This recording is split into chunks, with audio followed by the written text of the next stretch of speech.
All right, good morning, everyone. Welcome. Thank you so much for coming and joining us this morning. My name is Naomi Caselli, and I'm an assistant professor in Deaf Education, Deaf Studies, and I'm also the director of the AI and Education Initiative. And on behalf of that initiative, which is a joint initiative between Wheelock College of Education and Human Development and the Hariri Institute for Computing, I'd like to welcome you here today. And today's event is also co-sponsored by the Digital Learning and Innovation group here at BU. And before we go ahead and get started, I'd like to turn it over to the Wheelock Dean, David Chard, to kick us off. Good morning, everyone. Yeah, as Naomi said, I'm David Chard. I'm the Dean of Wheelock College of Education and Human Development. I'm pleased to welcome you to this symposium on AI and education. We gather to explore the intersection of these two areas and a topic that has gained significant attention and relevance over the past year. I want to ask you throughout the day to challenge yourself to think from two different perspectives. I've only begun to kind of think about this since the advent of ChatGPT a year ago. The New York Times reported this morning, this is the anniversary of ChatGPT being introduced. But if we learned anything, we learned many things from the COVID pandemic. But one thing we learned was that learning doesn't happen in education, only in educational systems. So challenging yourself to think about AI in education, but also AI in learning, which is I understand sort of a nuanced distinction, but systems often create inequities and power structures and privilege structures that I think sometimes and the ChatGPT advent and what higher ed administrators responded with was, oh my gosh, no one will ever be able to ask for an essay again, right? Without being concerned about who developed it. And those kinds of fears may prevent us from thinking about how to create systems that are more equitable and create better opportunities for people. So the goal of this particular initiative was to bring researchers together in education and related fields and in AI to create a community and to use that community to delve into this rapidly growing area of AI and education, AI and learning, and to begin to address some of the opportunities that it presents to us. So as I noted, the world took note of this, particularly last year, although this initiative is 2 years old. But last year, when ChatGPT was introduced, how many of you have used it? Yeah, most people have, right? We've actually had dean candidates on campus disclose to us that they use ChatGPT to organize their job talks for their position at BU, which also people were like, oh, really? But I'm old enough to remember the transition from slide rule to calculator. And we did the same thing then, right? People were like, this can't happen, right? We will not be real mathematicians if we don't know how to use a slide rule.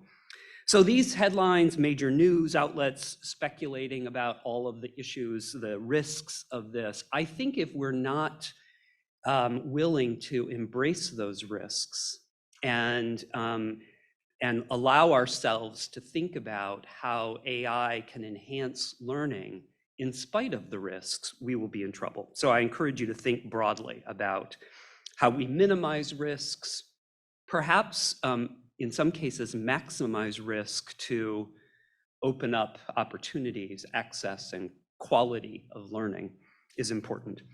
Our foresight in establishing the AI and Education Initiative prior to the release of ChatGPT has really put us in a position to proactively engage with these evolving areas, for better or for worse.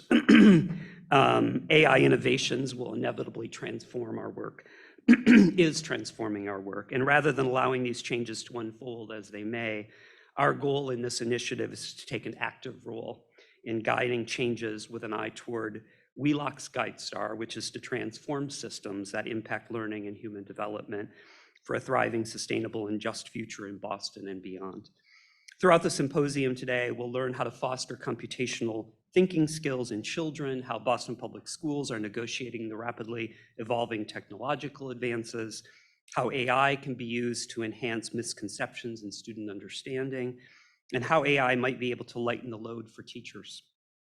We are eager to learn from one another, challenge conventional thinking, and actively contribute to the ongoing dialogue that will define AI's role in education. So thank you for being here. I suspect there'll be an influx and movement of people throughout the day, but I look forward to the valuable discussions today. So thank you, Naomi, back to you.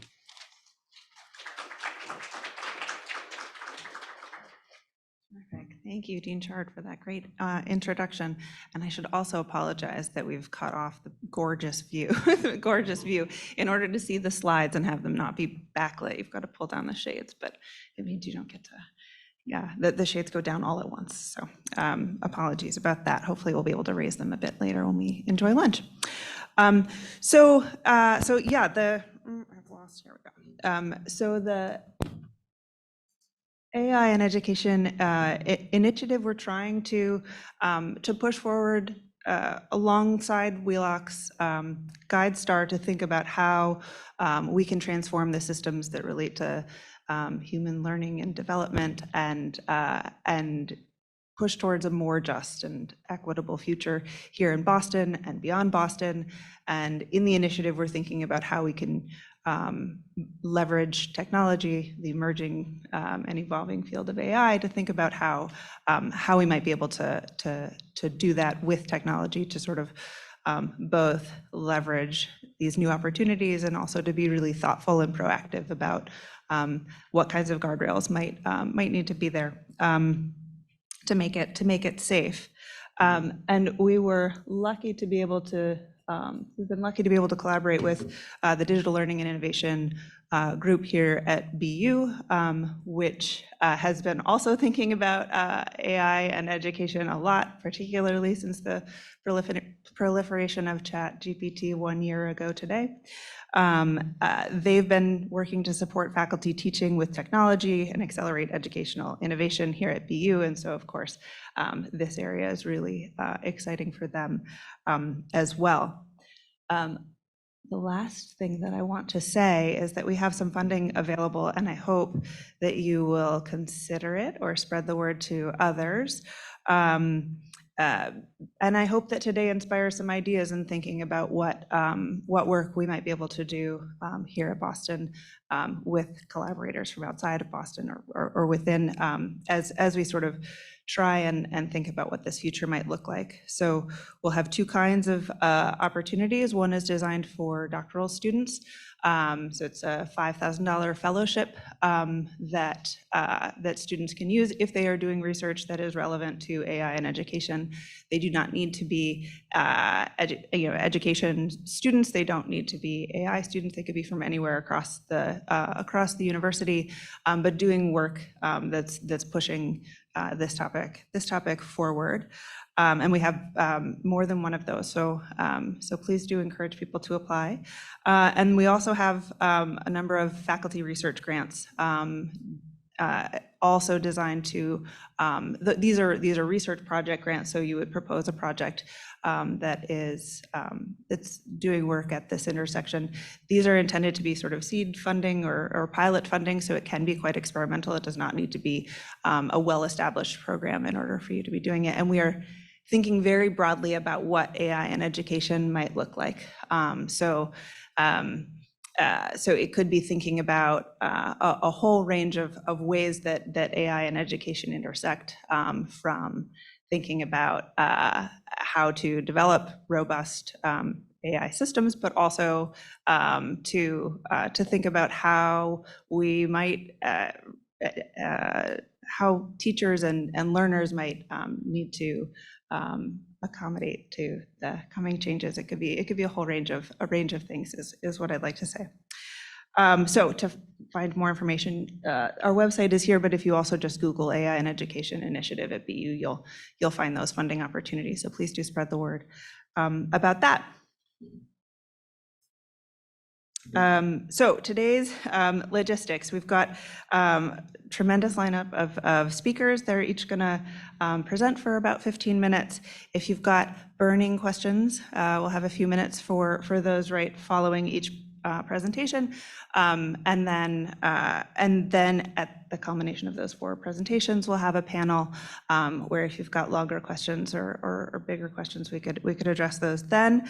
And we'll pass around a microphone so that we can make sure everybody can hear. Today's talk is the whole event is going to be recorded, so it's going to be available on the Hariri YouTube channel, so you'll be able to access that if you want to fill folks in on what happened if they were not here. Anything else to say about that? I think that's it. Okay, good. So without further ado, I'd like to introduce our first presenter, Maya Bialik, who graduated from Harvard's Mind, Brain, and Education program and is now a middle school science teacher. She's also the author of AI in Education, and as well as 4-Dimensional Education, two terrific books that I encourage you to go check out. She brings nearly a decade of experience in research and consulting, and she's worked with schools and districts, publishers, people around the world. Most recently, I think we'll hear a bit about this today, she founded Question Well AI, which is a tool for teachers that generates questions based on a given topic of reading. And I think I'll turn it over to you to tell us a little bit more about that and about your work in AI in education. Welcome.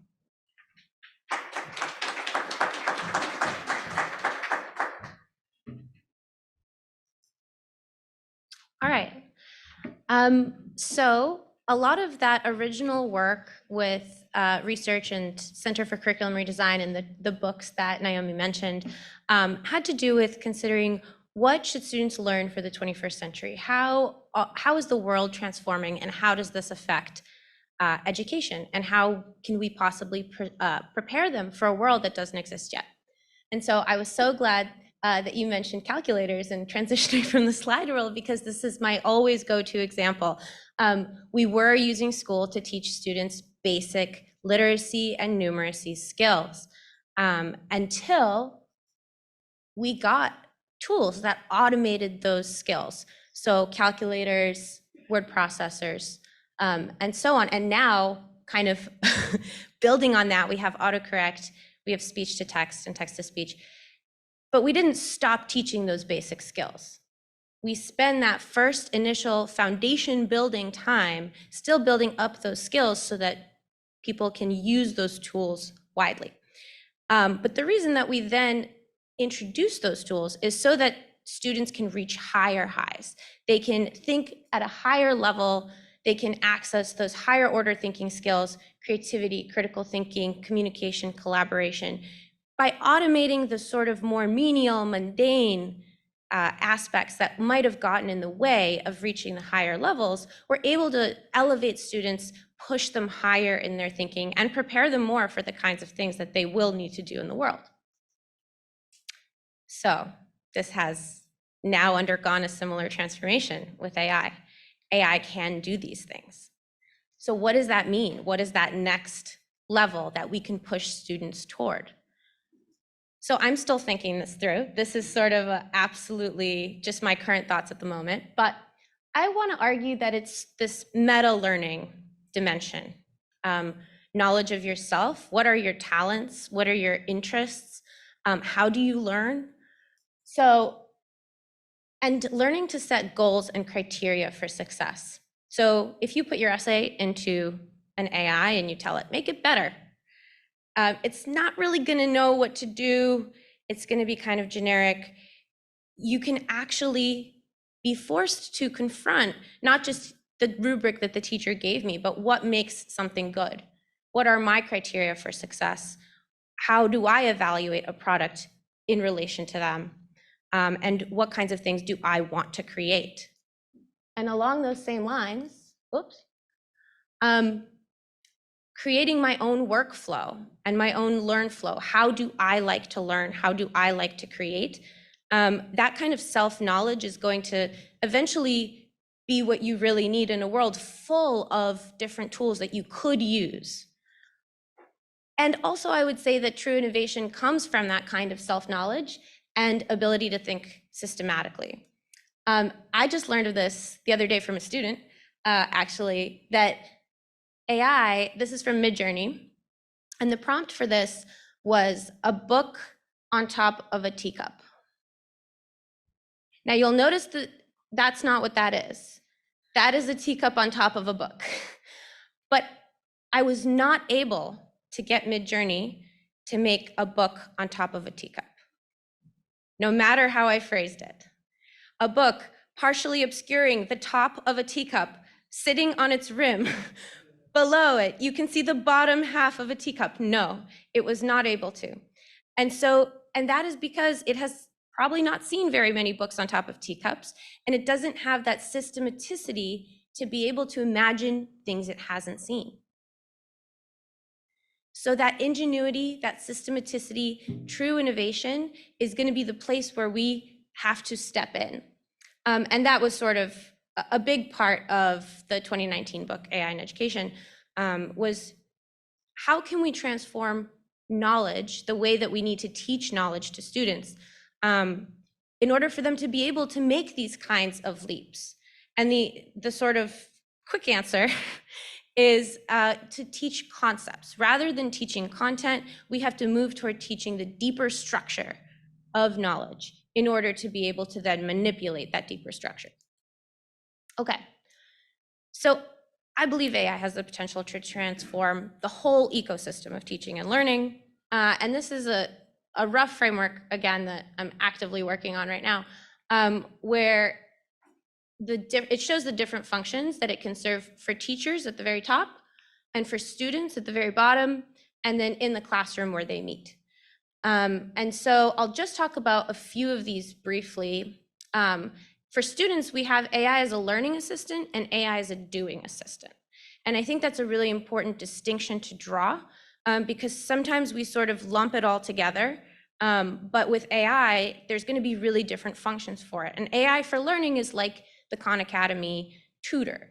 So you talk to it and you learn the information. AI as a doing assistant is sort of what we were talking about with it writes the essay for you.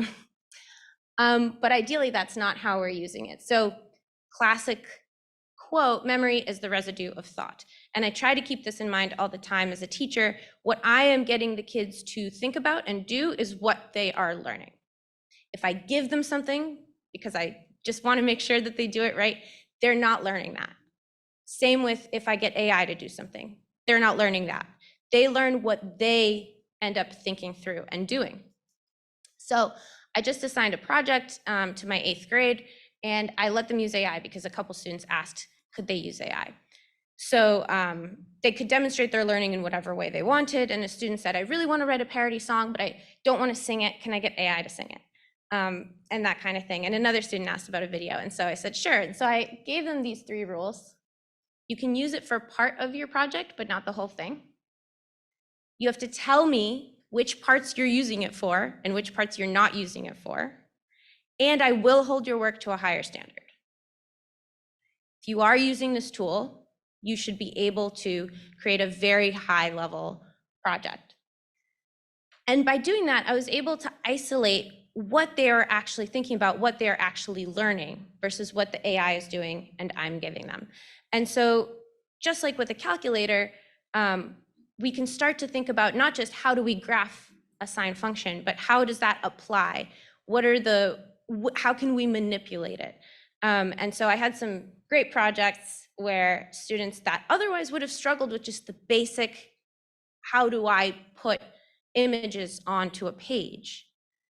They used a template, and they, like with Canva, they made it look really nice automatically. And they focused their efforts on the research, on the lateral reading, on putting together the brochure in a informationally interesting way.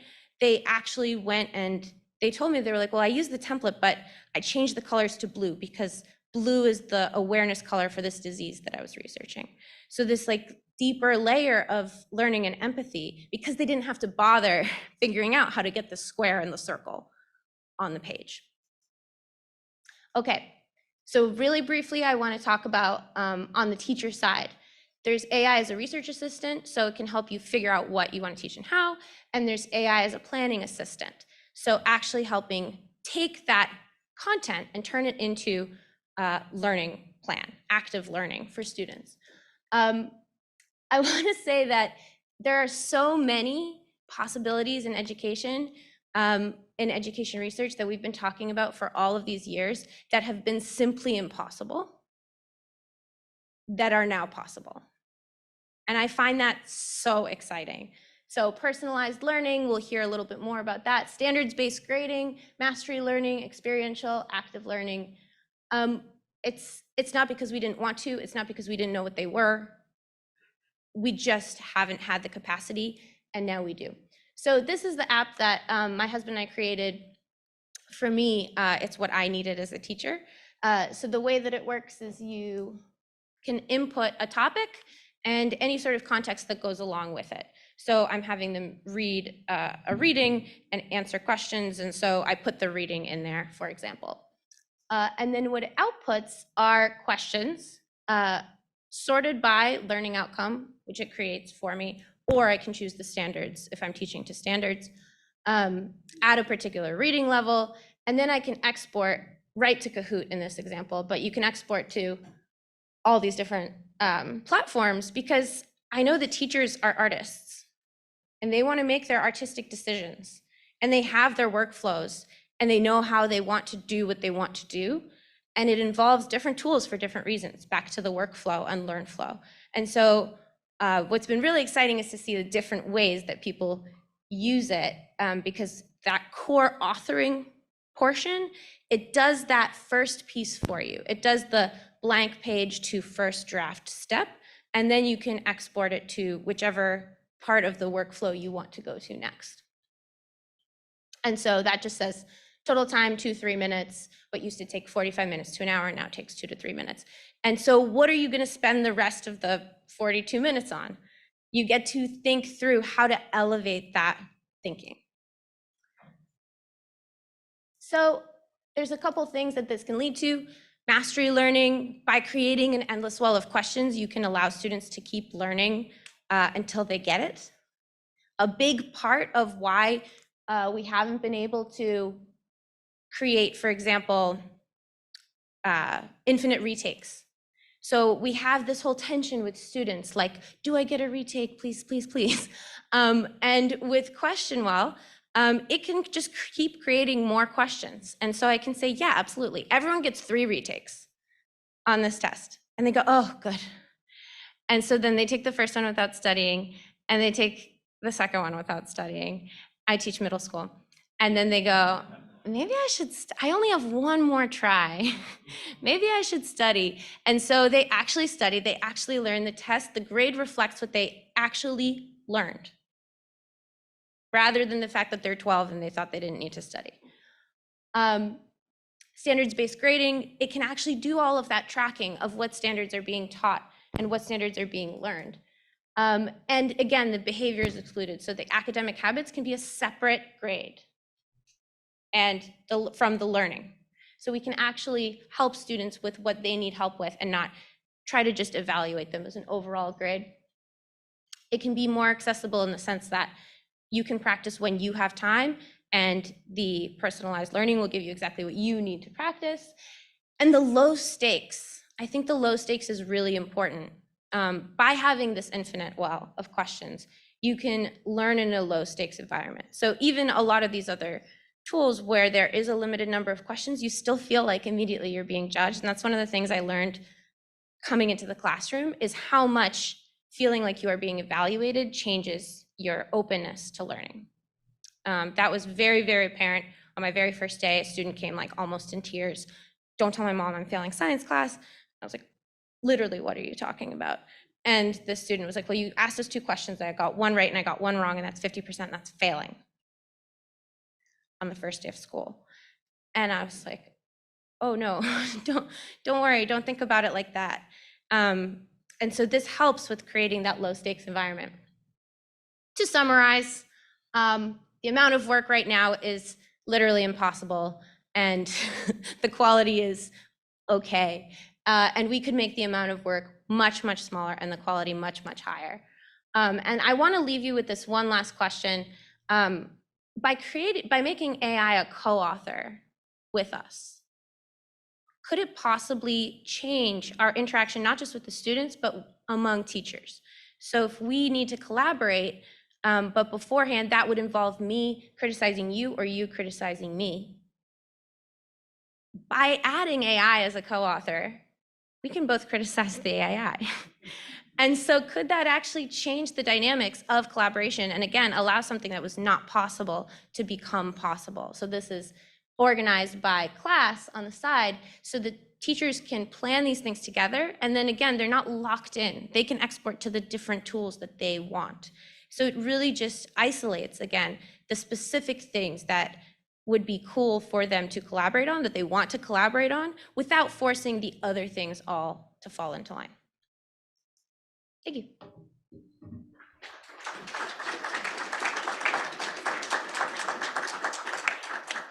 Terrific, thank you.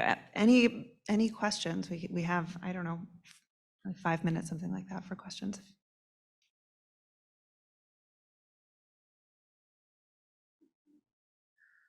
That is the quietest room I've ever heard. We'll hold them for the panel. I think we'll have a good discussion. Okay, good. Well, thank you so much. I really appreciate it. Okay, and next we have Dr. Nermeen Dashouch, who is a clinical assistant professor in early childhood education at BU's Wheelock College. And she and I had the privilege of joining BU at the same time as part of the same cohort, and I've really admired the way that Nermeen has is kind of a fierce advocate for children and people, I think, and in particular about quality access to quality education and making sure that that access is equitable. Dr. Dashouch is also the Chief Academic Officer and founding educator at Marco Polo Learning, an edtech company where she's played a really important role in innovative educational solutions for the digital age. She's also the lead advisor on an upcoming TV show for PBS that I think we'll learn a little bit more about today, that's set to launch in February. And without further delay, we'd love to hear from you, Nermeen. Thanks.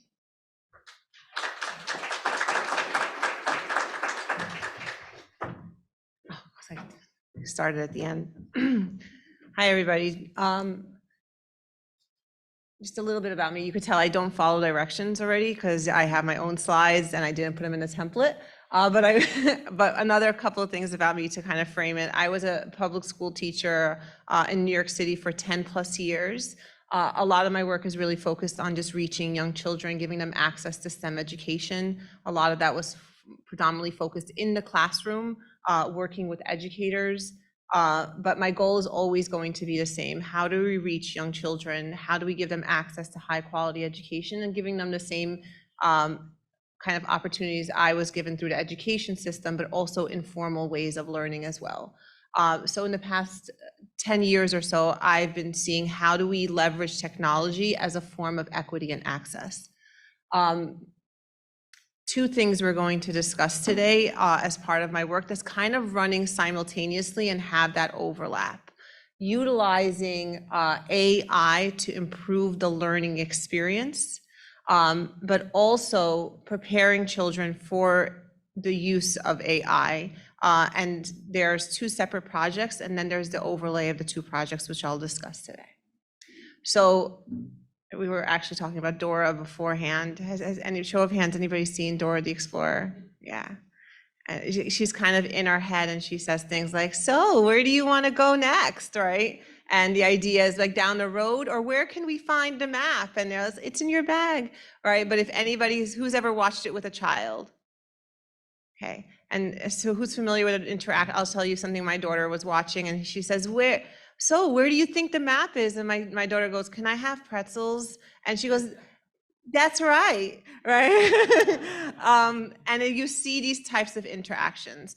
the reason, obviously, why they wanted to have these types of interactions was to have this pseudo conversation with the child, that back and forth that we know is really important to kind of engage the children. This really stems from a lot of work done predominantly by Sesame Street around co-watching with families, and how do we get adults to co-watch with children and sit by them, ask them questions, have these back and forth conversations, elevate that level of discussion, which you see elevates the vocabulary, elevates the learning.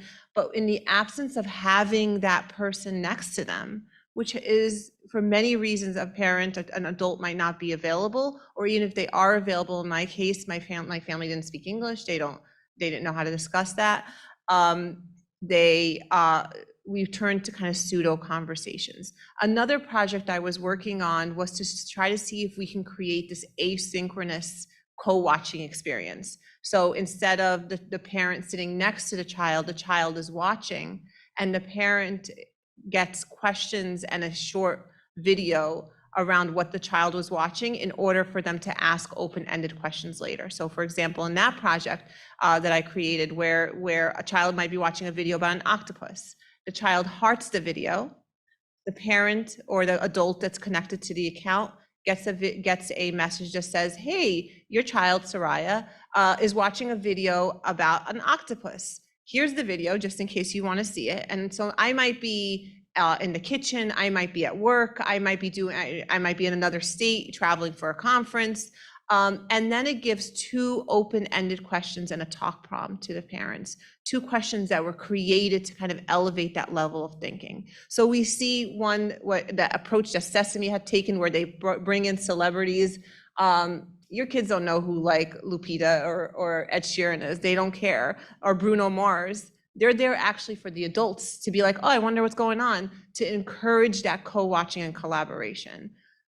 The other asynchronous experience was something I discussed as well, which is we might not be watching at the same time, but when I do get to talk to you, I will discuss this. And then we have the pseudo conversations that we see with Dora, where Dora just be talking to herself sometimes. But at the same time, we see that response sometimes from children. The project I'm going to share with you is, which is funded by Ready to Learn, was the next level, which we could see if we could leverage AI to have those conversations.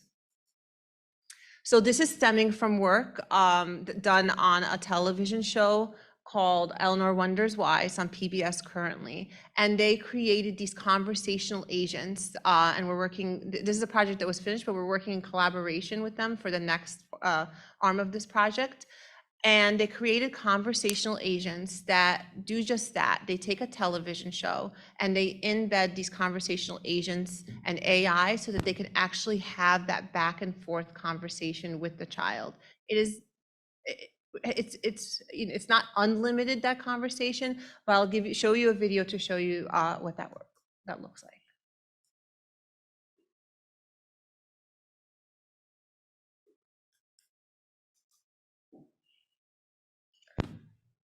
We made a really fast car.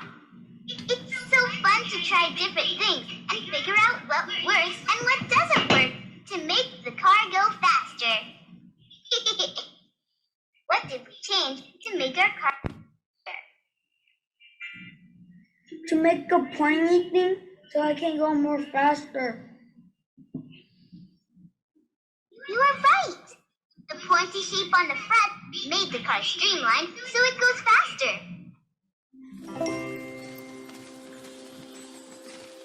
Welcome home, little snakey. We're gonna let the snake out of the box. Now that it molted its old skin, will the snake move faster or slower?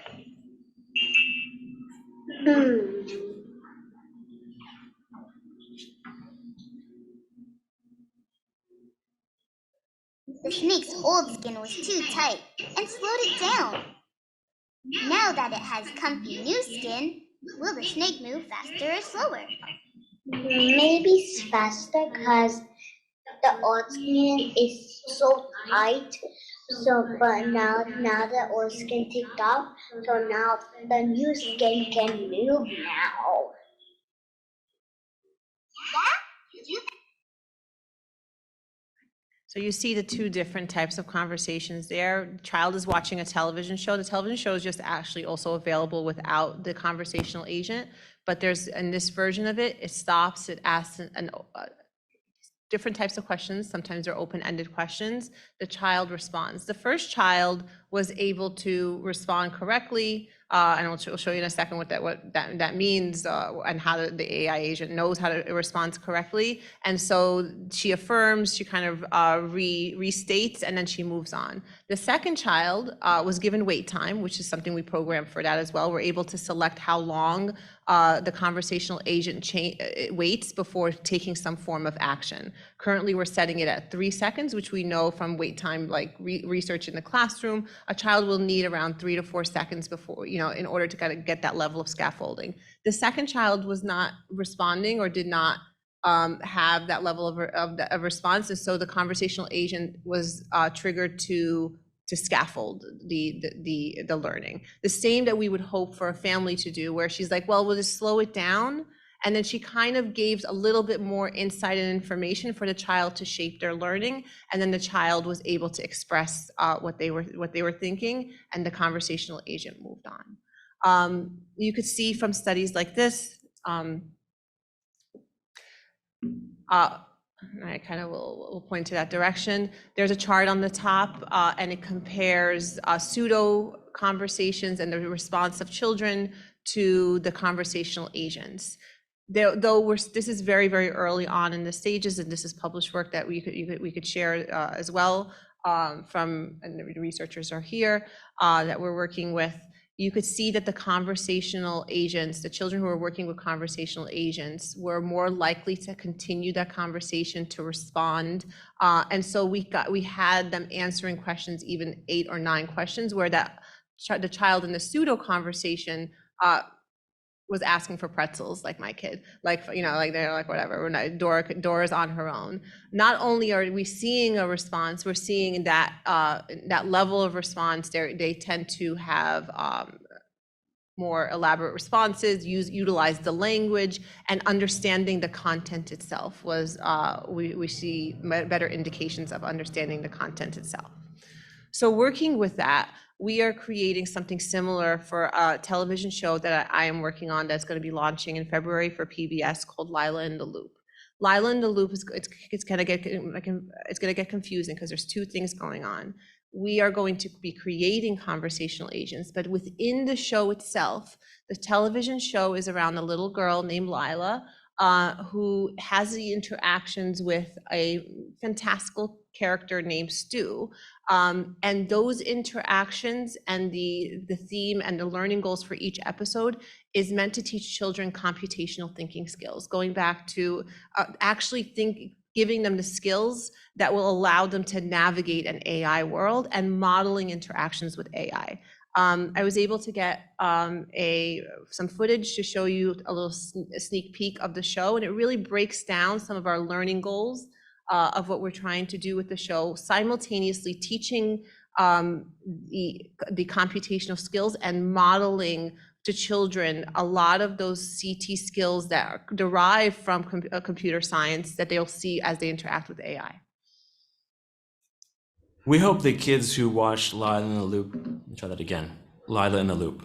Maybe we should pick a show that didn't have so many L's in it. Check this out. That's my little engineer. Lila in the Loop is about a girl and her family who run a restaurant, and their sort of fanciful friend, companion, Stu.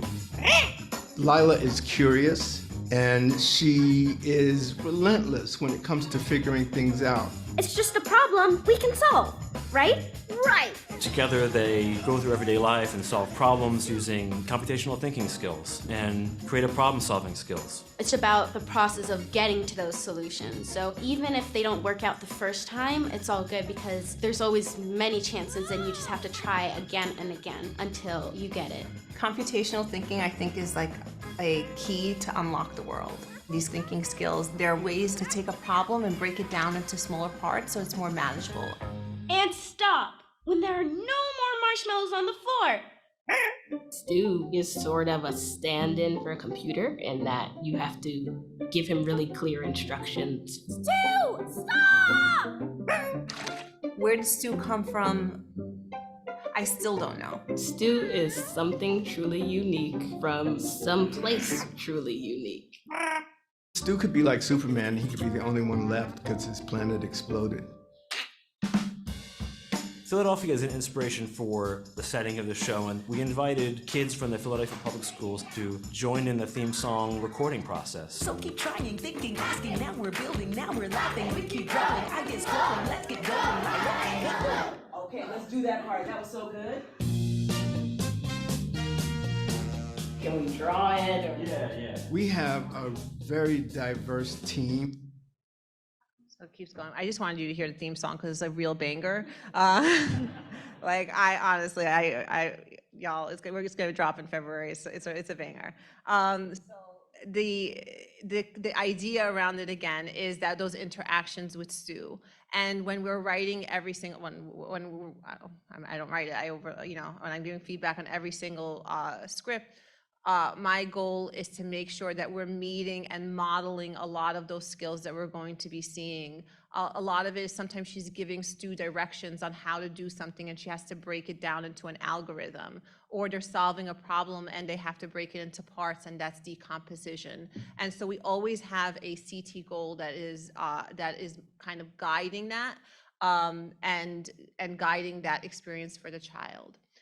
Simultaneously, we're also working on the scripts that's going to create the conversational agent that you saw for Eleanor Wonders Why. So we're creating stopping points, questions that we're going to ask the child. Maybe I could use your tool to ask those questions, open-ended questions to ask the child. And we try to predict some of the things that a child might say, keeping it as open-ended as possible. So the AI, we don't want the child to be like, well, what color is that? Red. And then we move on. That's not very helpful for the child. So as much as possible, seeing if we can get those open-ended open-ended questions to lead to richer conversation with children. So here's an example where she tries, Lila was trying to decorate cupcakes for her sisters, and she utilizes Stu because she was putting the cupcake on every single one. Like she takes it, she squeezes it, she puts it around, and she broke it down into parts. Then she realizes, hey, I don't need to do these steps, these mundane steps over and over again. I can get Stu to do it for me, right? And so I can do more of the creative part. She's the one that creates, so she breaks it down into giving Stu a direction for every single cupcake. And then she realizes, well, I'm gonna keep giving him directions, I have to do it in a loop. So she tells him, kind of like the coding, she tells him when to stop. But she learns that she didn't tell him when to stop before, and he decorated every single thing in the diner. And so that type of thinking that you could see definitely transferring into coding skills later on with a child. Other things that we are exploring as well, themes, is the role of humans. There are times in the television series where you don't use Stu for that, right? That's not what Stu do. And so having children think in an analogy way, the role of a computer and the role of human intelligence and the limitations also of a computer and human intelligence. And also we explore the ethics behind it. There are times in the show where Stu is given too much credit. Stu's not given the credit for something that a child had him do. And so there's these conversations about, is this your work? Was it truly a collaboration? And you can see as adults the analogy that we're playing here.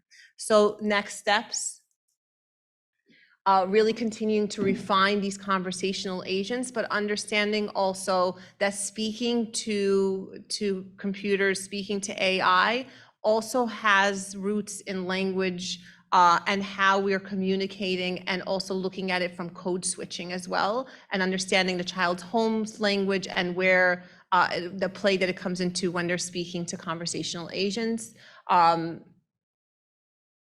And understanding the impact of shows like this on transferability into a child's computational thinking skills. Thank you so much.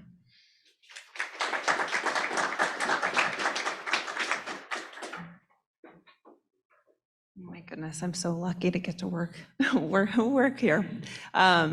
Is all I keep thinking. Do we have burning questions? Yeah, we have a microphone hanging out, coming to you. Hermine, I'll let you. Thank you. Hello. So my question is, how have you kind of explored the limits in allowing, a kid to have complex thinking whenever they're like being asked these questions by the AI that's kind of interacting with them? Yeah. So yeah, I guess how have you explored the limits or made room for a kid to just be complex in the way they're processing these like hard topics? I think that's one of the things that we were really trying to make sure that we don't end up creating a situation that we have in many classrooms where we're looking for a certain answer. And so one of the things we're doing is we try to test numerous number of children and tell the AI all of the possibilities. So for example, what could you don't have a box. What could you use as a box? They could say anything, right?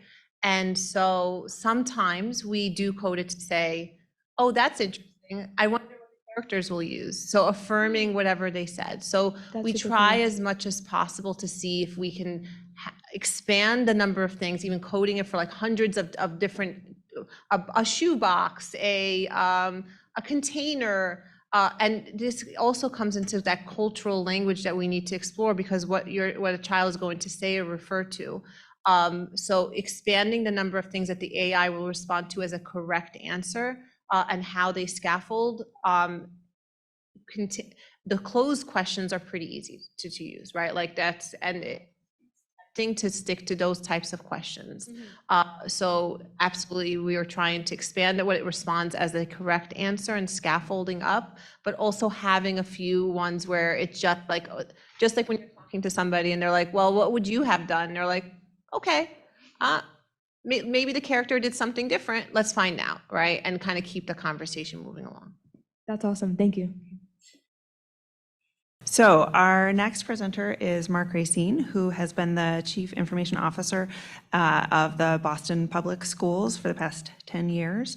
And before that, he was a 5th grade teacher within BPS. And he's worked on a ton of transformational technology projects within the district, including the response to a couple of major sort of historical events, I guess, between the COVID-19 pandemic and how you respond to that as a school district, and then now thinking about what happens with the proliferation of AI technologies like ChatGPT, and I think we'll hear a little bit more about that now. So welcome, Mark Racine.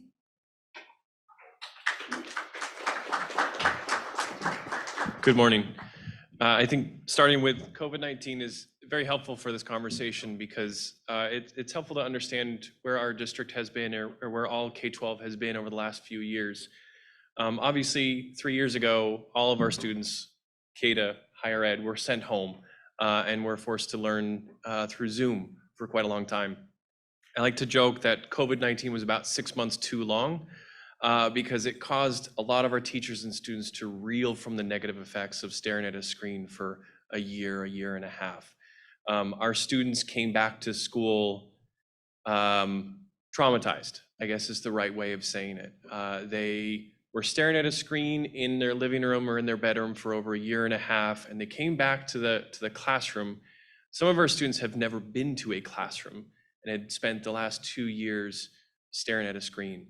And so when ChatGPT hit the ground about a year ago, our teachers were still feeling the effects of COVID-19. If you've seen the headlines of learning loss from the remote period, you've seen the headlines of chronic absenteeism. So all of that was really hot in the minds of all of our staff, all of our educators and leaders. And then ChatGPT comes out and all the headlines say, it's gonna allow your students to cheat and write the essay for you. And so there was definitely, the headlines were all about, how do we block this? How do we stop this from getting into our schools? And you saw this massive media response in the K-12 sphere of saying, are we blocking it or not? I got the question a dozen times a day about a year ago, are we blocking it or not? And New York City came out pretty early and said, we're blocking it. We're done with it, it's over. And then every news outlet starts going to every school district, are you blocking it or not? And we had to kind of step back and say, well, why do we block things? Why do we allow things? Why do we push things into our classrooms before we make a decision like this?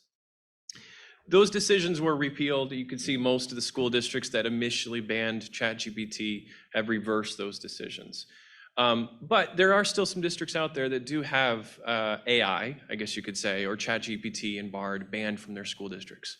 We do not. We never have. I would love to say that we never will. But there's an interesting part to this conversation that I've talked to a lot of districts who have AI banned in their schools today, and it's not about AI. The reason that it's banned in their schools is not because we're afraid of AI or we don't like AI. I think that was the initial response, initial feeling, but it's much more deeper than that. It's around policy, it's around terms of service, it's around age restrictions and requirements. Italy took the response from the countrywide perspective of saying, no, it's not about AI. We have some issues with privacy and policies in terms of service. The districts that I work with that still have it banned, they have it banned for that exact reason. And in fact, if we were to go by the letter of the law, ChatGPT, when it first came out, the age restriction was 18. And our students are ages 3 to 22. The majority of our students are below the age restriction of ChatGPT when it came out. A few months later, ChatGPT did lower that age restriction to 13. But that number I'm going to get back to in a second, the age of 13. You have to be 13 in order to use ChatGPT. We have to take a step back and say, why do we add things to the classroom? Why do we ban things from the classroom? And we really look at things in kind of 3 categories. There are the privacy considerations. If a student puts their private information into this service, where is it going to go? How is that service going to use that information that a child has entered in or a teacher has entered in? What are the security considerations? And that's a very, very big and growing topic in K-12 because all of us are facing cyber attacks on a daily basis. And a lot of these applications that are geared for children they're geared for ease of access. I need to allow a child in as quickly and easily as possible. And I can't expect a 3-year-old to remember a password. So we have a lot of security holes being brought into school districts through a lot of these new tools and some of these third-party apps. The other one, though, and again, this is another thing that we heard a lot of with ChatGPT, is the usage of it. Is this going to add to my classroom or is it going to take away? Is this going to contribute to the learning process or is this going to allow a student to submit an essay that I think that he has written and it's going to suddenly destroy the learning process? We saw concerns around ChatGPT and AI across these 3 areas. But I don't think, at least within my own district, I didn't hear people saying we're afraid of AI and it's a bad thing. These were the central topics that people really talked about. And when you hear teachers talk about, is AI gonna prevent our students from being able to learn? What they're really saying is this gonna hurt the learning experience? And we're really trying to push back and say, no, this is gonna help, this is gonna contribute, but it has to be done in the right way. So in order for us to think about how we apply AI and how we bring in AI tools to the classroom, we have to start by saying, how do we see the learning process work in our classrooms? And again, 3 years old to 22 is our age gap. Very, very wide range of learning styles. We also have to think about how does technology get used in those classrooms with the learners? And I like to think of this as 4 phases. The first phase really is early childhood. How does an early childhood classroom work? We just saw an amazing example of that. But content is often brought to the student from the teacher. The students, if they're interacting with a laptop, it's usually looking at something that the teacher has curated and is brought to them. When you get into the upper elementary, that's when students start to figure out their own way. They start to explore on their own. They're still exploring in a carefully controlled environment, usually brought to them by a teacher. I myself taught in upper elementary. I was 5th grade, and I was there when computers first started to be brought into the classroom, and the biggest fear I had was a student finding Google or finding YouTube, and suddenly the world was at their fingertips, and I lost control over my environment. Middle school grades and high school grades, these transitional grades, they're much more independent. They're starting to do independent projects, independent learning. Their mind is much more inclined to want to explore the learning on their own. the teacher is facilitating that learning process. When we look at the technology experience, it's very much aligned to that learning experience. You have, at the very early childhood level, the tools that we bring into classrooms are entirely teacher-focused. There are very, very few tools at the early childhood level where we're gearing it towards a student interacting directly. What we're really looking at is the perspective of the teacher to curate that lesson, to curate that content, and deliver it to the student. It's not to say that students aren't on laptops or aren't on using technology, but the teacher is much more involved at the early childhood level. At the upper elementary level, I kind of think of grades 3, 4, and 5, they're much more controlled, but they're starting to find independence. You're starting to see teachers saying, why don't you go to YouTube and find a video that you think matches this experience? That independence grows more and more as you get to middle school and high school. The one thing though, and the reason I color, there's the blue and there's the green. And this is the area that I have to think about for my role in the policy and the guidance and structuring of these tools and lessons is that COPPA. Does anybody know what that stands for? The Children's Online Protection and Privacy Act is the federal law that dictates how websites and tools can and cannot use information from their users. And the magical age of COPPA is 13. That tends to fall right where the blue transitions into the green. It's another reason why we start to see these tools transition. It kind of is coincidental, but that's when the federal government has said, hey, things change, and you can allow a student to use these tools with parental permission. But most of the tools that you see in schools as well as in consumer world, they strictly say in their terms of service, 13 and above. And it's 13 to 18 with parental permission, 18 and above on their own. We are then put in the position of how do we use these tools below the age of 13 when we are the ones who are liable and responsible for those terms of service. So when I talk to school districts, going back to the original conversation about school districts that have blocked ChatGPT, there's usually a lawyer involved who's read those terms of service and said, there is no decision. This ChatGPT is blocked for students under the age of 13. You must block it in your school district. I have yet to have that conversation with my lawyer, and I'm not going to do that because I know what she's going to say, right? We have to go by what the websites have said. But this is a very clear delineation between how the tools are used and how they are used by the students and how the technology is integrated. So we need to take that and apply that to how we now see AI being introduced into our classrooms. At that early childhood, the elementary, it is around content selection. The content is curated, the content is kind of decided behind the scenes and brought to the student. That example that you just brought was fantastic of you're designing this content and you're bringing it to the students. As you start to grow older in the age level, the learning experience changes, the students are gaining more independence, they're gaining more skills to use these tools independently, and now they're using it to actually create content. So we're seeing ChatGPT in our upper classrooms and our upper elementary, and we're encouraging it. We're seeing tools like Magic. I keep wanting to say Magic School Bus. You know what, magicschool.ai, or there's a teacher-driven AI tool that is designed to allow teachers to create lessons and curate content. So we are still in the infancy, and when we ask the question of who's used ChatGPT, we're still at a 50% or below level with our teachers. They all know what it is, but very, very few teachers are actually using it in practice.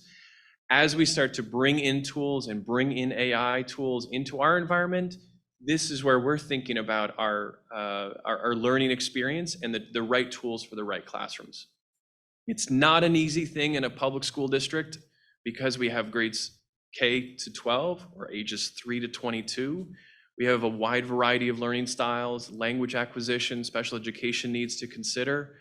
But generally speaking, as we start to work with researchers and work with companies on their development of AI, this is where we're starting to guide them, and we're also starting to guide our teachers as well. So my lesson to you is if you are a researcher or if you are looking to develop and research how AI is going to be used in the classroom, keep in mind that the learning experience matters the most. And you can bring the most powerful learning experience or AI experience, but you have to understand how each classroom works. At the K to 12 level, it's very, very different depending on what school, or what grade, or what age level you're gearing your experience towards.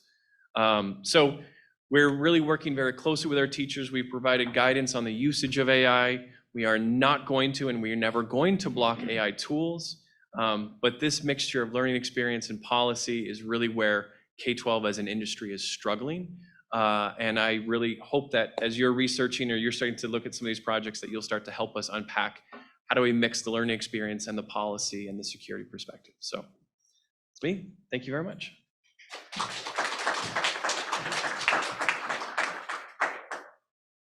All right, try not to fall. Terrific. Any questions? Holding them for the panel discussion. Great. I think it'll be a great conversation.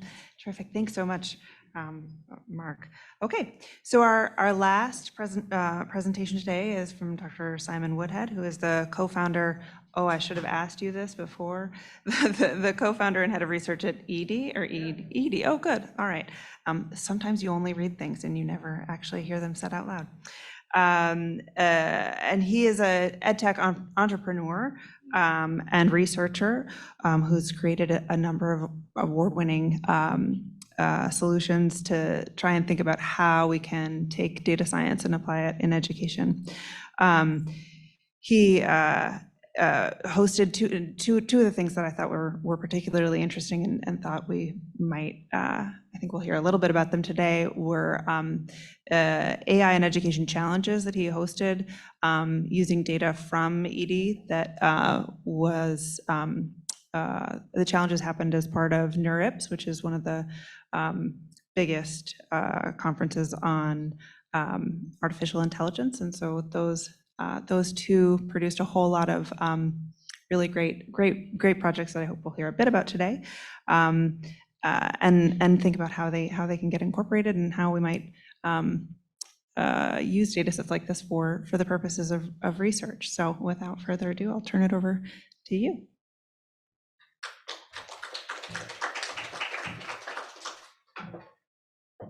Okay, thank you very much. Okay, so this one's going to be a little bit different. So I'm going to focus quite narrowly on our own application, ED, and the journey that we've taken to try to use AI in education and some of the problems that we've experienced in doing that, and some of the opportunities that we've opened up by being quite open and with our data, and also trying to collaborate with researchers. So the title of this is specifically on something we call the misconception cascade.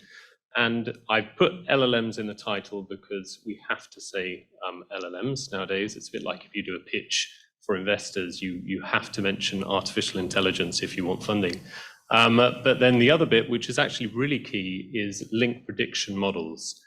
They're not the only option, but we'll talk about some other kind of uses of AI in education.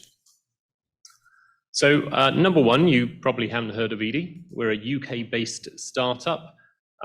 Here's a little video. There is no audio, so this is just going to show you roughly what it looks like. This is actually a previous version. I didn't get round to recording a new one. But basically, we deliver lessons to students. Those lessons include assessments to try and diagnose the students' misconceptions. They're generally rules-based, but then if the student gets stuck, they can ask for help. And we have a team of real human tutors sat behind the platform that can then intervene with the student, try and resolve that misconception, and then put the student back into the flow. We developed this before the advent of ChatGPT, but you can see how that flow kind of naturally lends itself to that chat-based format of LLMs. And you can imagine quite how tempted we were to unleash AI tutors within our system as soon as ChatGPT came out. So what problem are we actually trying to solve as a company? Well, we are very, very focused on this thing, the misconception cascade. And that's the idea that if students have unresolved misconceptions, then they can cascade and prevent learning of new topics and can actually develop new misconceptions. So we think it's really important to try and solve that problem of surfacing those misconceptions during the learning process. Now that could be surfacing for the teacher, or it can be surfacing for the student directly through the digital lessons, or it can be surfacing for our tutors or even their parents. So the solution that we're trying to develop is using machine learning methods to process the large quantities of data that we've collected, to try and identify those patterns of how misconceptions develop over time and how this cascade happens on all students, and then be able to apply those to predictive models about specific students. And this is kind of examples of where those interventions could then happen in the product.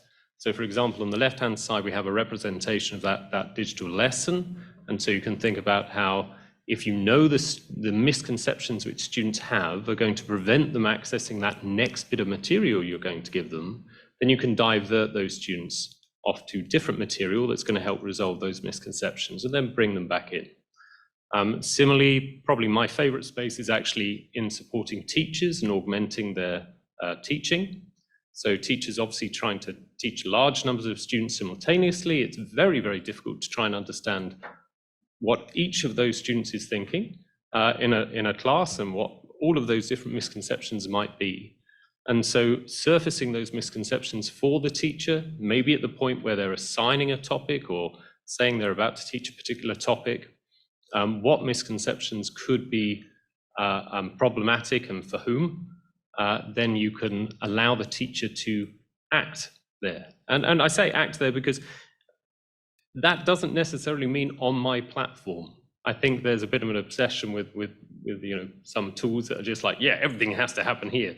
Yeah, teaching happens outside of my platform. I do appreciate that. So so it's kind of, I'm keen to just say, here's the information, here's some information which might have been hard to collect yourself.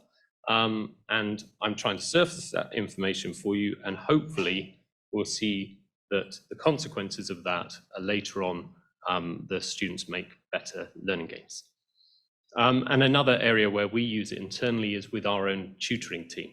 So with our tutoring team, there is actually a tutoring platform which is basically when students request that help from a human tutor, they get a little flag in this platform, and the human tutors can say, okay, I'll jump in there and try and help out that student. When we do that, we can give them deeper insights into the misconceptions those students hold and how they can be affecting the learning at that instant. And we have actually implemented LLM support there, which will suggest what they could say to the student. This is really interesting data, and I think I'm obsessed with data, so I'm the data scientist in the team. So it's really, really useful to take things like LLM prompts, show them to expert tutors, and say, hey, would you like to use this? Because a hell of a lot of the time they say, no, I don't. I'd rather write my own prompt and send that, even though it's going to take me more time, than use the prompt that's been written by the LLM. So we're not at the bottom of why that is yet, but we'll be digging into that data soon, I'm sure. Okay, so how are we actually tackling this problem, this misconception cascade? Well, it's all about collaborations. So we're a small company. There's 20 of us, and we have expert product team. We have domain experts, by which I mean a group of maths teachers who work for us, and we have data and research experts in the team. But we're a small team, and we absolutely do not have deep expertise in all the areas of machine learning that we need. And the other thing that we have is we have a good user base. So we have a user base, primarily teachers and students, but also those tutors and the parents of the students. And we use that user base for collective intelligence. I'll talk about that in a bit. But the third group, which has been absolutely fundamental to us, is the wider research community. And the wider research community allows us to do this kind of deep machine learning research, and actually not just machine learning research, but it allows us to access this group. And the reason we can access that group is because we are happy to share carefully anonymized data with researchers. And we'll talk about that in a second. So I think it helps to just see roughly what the journey's been to get here. So we were founded about 10 years ago. I was one of the co-founders, so I was always very, very keen on research and education. And one of the other co-founders was somebody called Craig Barton. He has written some books on maths teaching, which are very popular in the UK. And he has, a strong opinions on how teaching should be delivered. And both of us felt very strongly that we did not want to have yet another product that says, hey, you're teaching everything wrong, we'll just create an app and do it for you. So it's very, very much about augmenting the teaching experience. So the first thing we did was we actually appealed to our teacher users to contribute content. So we were trying to develop a site that allowed them to create formative assessments. And I don't know if you've ever done this. I know there's a lot of teachers in the room, but creating formative assessments that actually truly work very well is difficult and time consuming. And so we thought, well, it'd be nice if we just kind of shared the burden. And so we had this fairly silly system where we said, okay, well, if you give me 10 formative assessment questions, I'll give you 100. And that's kind of what we did initially. And it quickly grew from that. And basically, we encouraged people to share, and we ended up with tens of thousands of what we call diagnostic questions. The problem is that although you can define the rules for how these things should be made, still you're going to get varying quality. So maybe somebody hasn't thought about the distractors as well as you wanted them to, or maybe a couple of the distractors are basically exactly the same. They're really kind of giving the same misconception. So we worked with a team of researchers as our first research project to try to identify the quality of questions based on how students were answering those questions. And that was our first kind of real experience back in 2016. And we used that question quality metric to then filter out good and bad questions. Following on from that, we had our first machine learning research project, and that was with Microsoft Research. And that was about being able to choose the best next question for a student. So when you think about a class of students, obviously, the first question you give to a group of students might be the same if you have no other information on them. But as students answer those questions, you're learning about their latent knowledge, and you may want to give harder questions or easier questions to students as time goes on. And there is a cost. I think this is often overlooked, but there is a cost in every assessment that you ask a student, and that is the student's time. We don't want to waste students' time on questions which are too easy for them or too hard for them. And we don't want to impact them with giving them questions which are too hard for them all the time either. So by choosing these questions very, very carefully, using these algorithms, then you can actually capture much more information about a student in the same number of questions. So that was the first thing we developed with Microsoft. And we were able, based on that, to predict how students are going to answer other questions or whether they're going to get them right or wrong. But actually, what we weren't able to do with the model, we tried to do, but we didn't do very well with that model, was predict exactly why students were getting questions wrong. So we could say, oh, they're probably going to get this wrong, but we don't actually know why they're getting that one wrong. And so for that reason, we took the data set that we'd been working with, we tidied it up a bit, and then we built a whole competition around that. And so we hosted that competition at NeurIPS, and I was absolutely amazed at how popular that was. So NeurIPS is a machine learning, one of the largest machine learning conferences in the world. I went last year, though, I think there was 7,000 people in New Orleans at this conference, and people said, oh no, it's much smaller than it used to be. I just couldn't believe it. So, but we hosted a competition. We had almost 4,000 entries and almost 400 different research teams tried to solve those problems. And this wasn't for some huge reward. It was, I think, $5,000 in total is what I put in as the reward. I'm a startup, I know. It's like I wasn't going for the big bucks on that one. So, So but we had brilliant insights from that research. And what's crucial there is they aren't education researchers.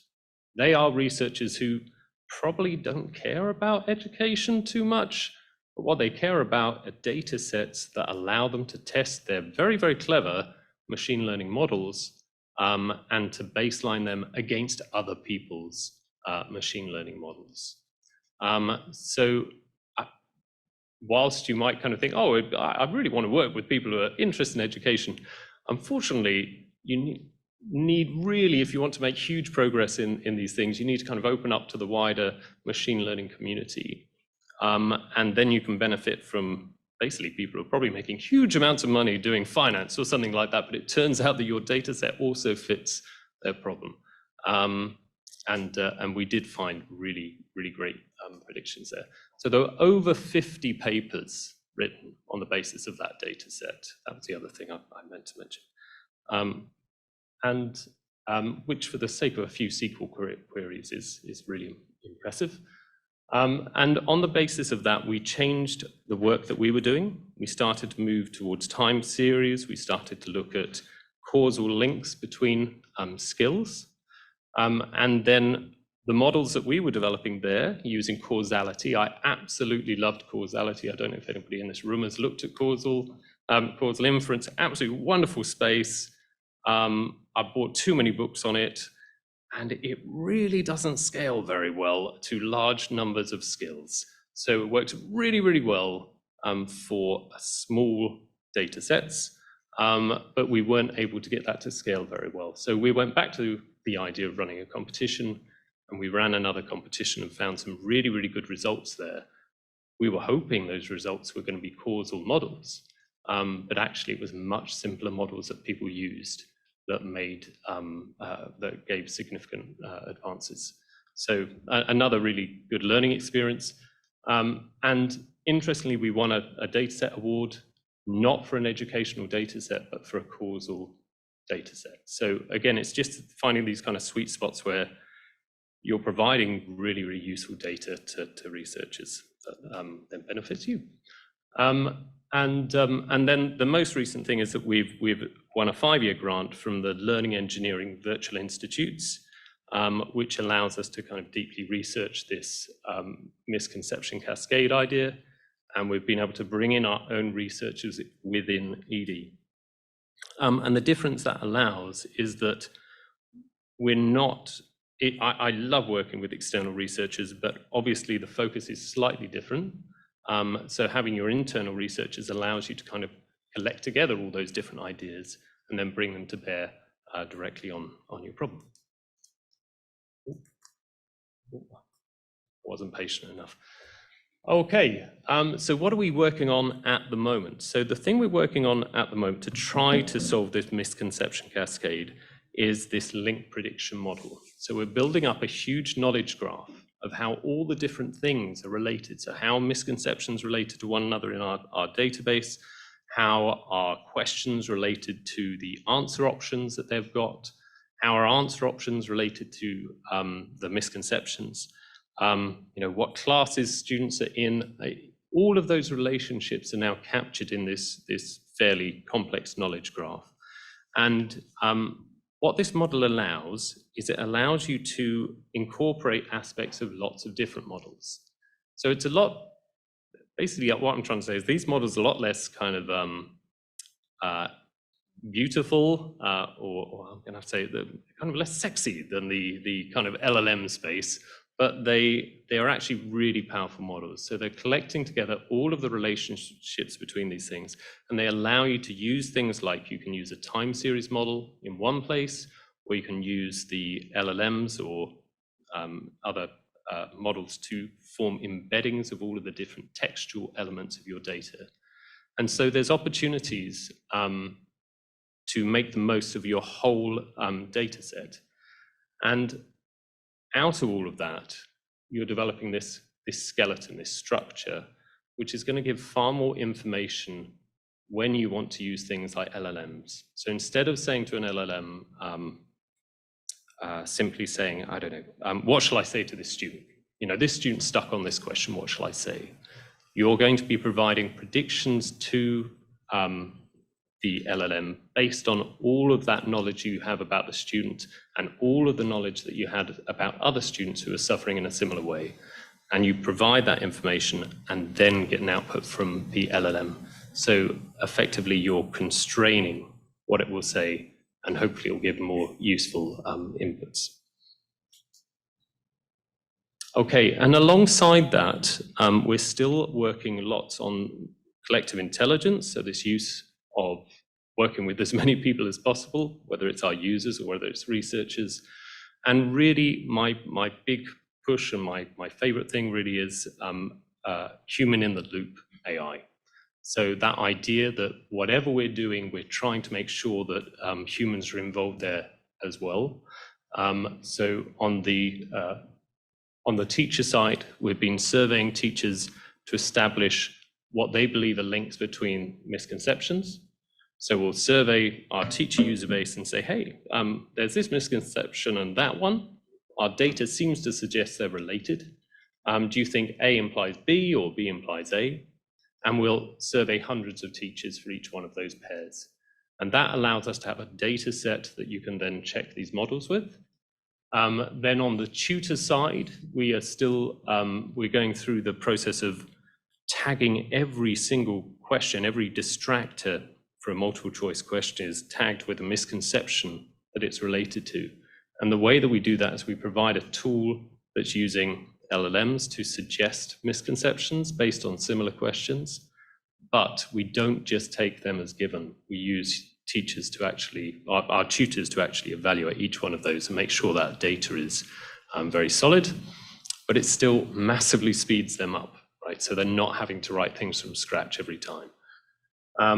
And then on the research side, we're trying to share larger data sets with researchers. So we've done a lot of sharing so far, but one of the most valuable pieces of data that we can share are the conversations between human tutors and students. So there's actually a really big project, a wider project than our company, to try and do this across multiple applications. But the challenge with that data is it's all open text. And so you have this huge problem of trying to make sure that you're not in any way compromising your students by sharing that data. So we're doing a lot of work into how to anonymize data for sharing with researchers. And hopefully once that's solved, we'll have another kind of competition around tutor-student dialogues. So that's basically the point of what I was trying to describe today was really, I guess, that AI is wider than LLMs. I really love LLMs. I use them every single day.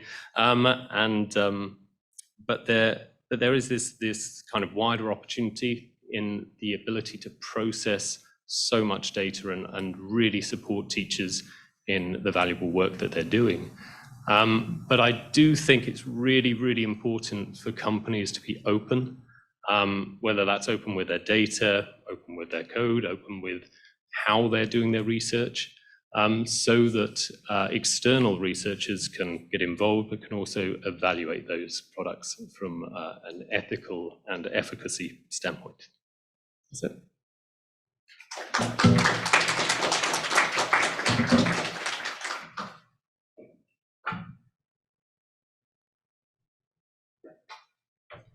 All right, any specific questions? Maybe we'll just, oh yeah, go ahead. Hi, so I'm curious, you mentioned that you had a lot of success kind of opening up some of your problems to the broader research community. And I'm curious if you think that like you had a particularly promising data set that you offered them, or if you have any thoughts around like what makes that possible, or is the research community just so activated and looking for problem sets that you can turn them anything in a competition and they're gonna hop all over it? All right, yeah, that's a really, really good question. So, so I think there were a few things here. So one, I wasn't generous enough in mentioning our collaborators in that competition, and that was Microsoft Research. So I think that obviously helped. However, I don't think that was enough because we ran both competitions with Microsoft Research. The first one, almost 400 teams. The second one, only 50 teams. And I think there were two things which were really important in that. The first thing was that I think the first competition was better designed. It's being recorded, I shouldn't have said that. But it was designed in a way that it was a sequence of tasks that got harder. So people, lots of people could try the first task. Really, we were only interested in task 4, but it meant that people got into it first. So carefully designed competitions. And then the second thing was the second competition was in causality. I mean, causality is wonderful, but is also a bit niche, even in machine learning terms. So I think that was the problem there. But data is a huge problem for these researchers. When we look at the progress that is made in machine learning, a lot of the progress in machine learning, it's not just down to the models, it is down to the data. And that's why they give awards for data sets. You can get funding for sharing data sets. And it's because it really is crucial to making huge progress in the machine learning space.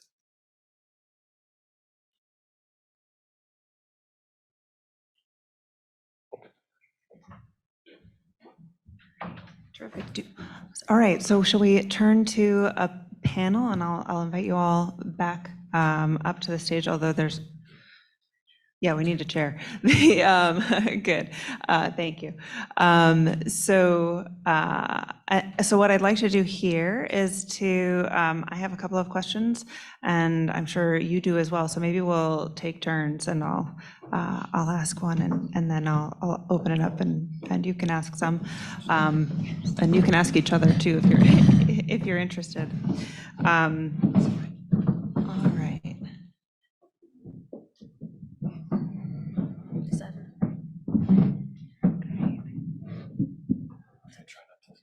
Should I? No, good. Are you going to fall off? Don't fall off. No, we're good. All right.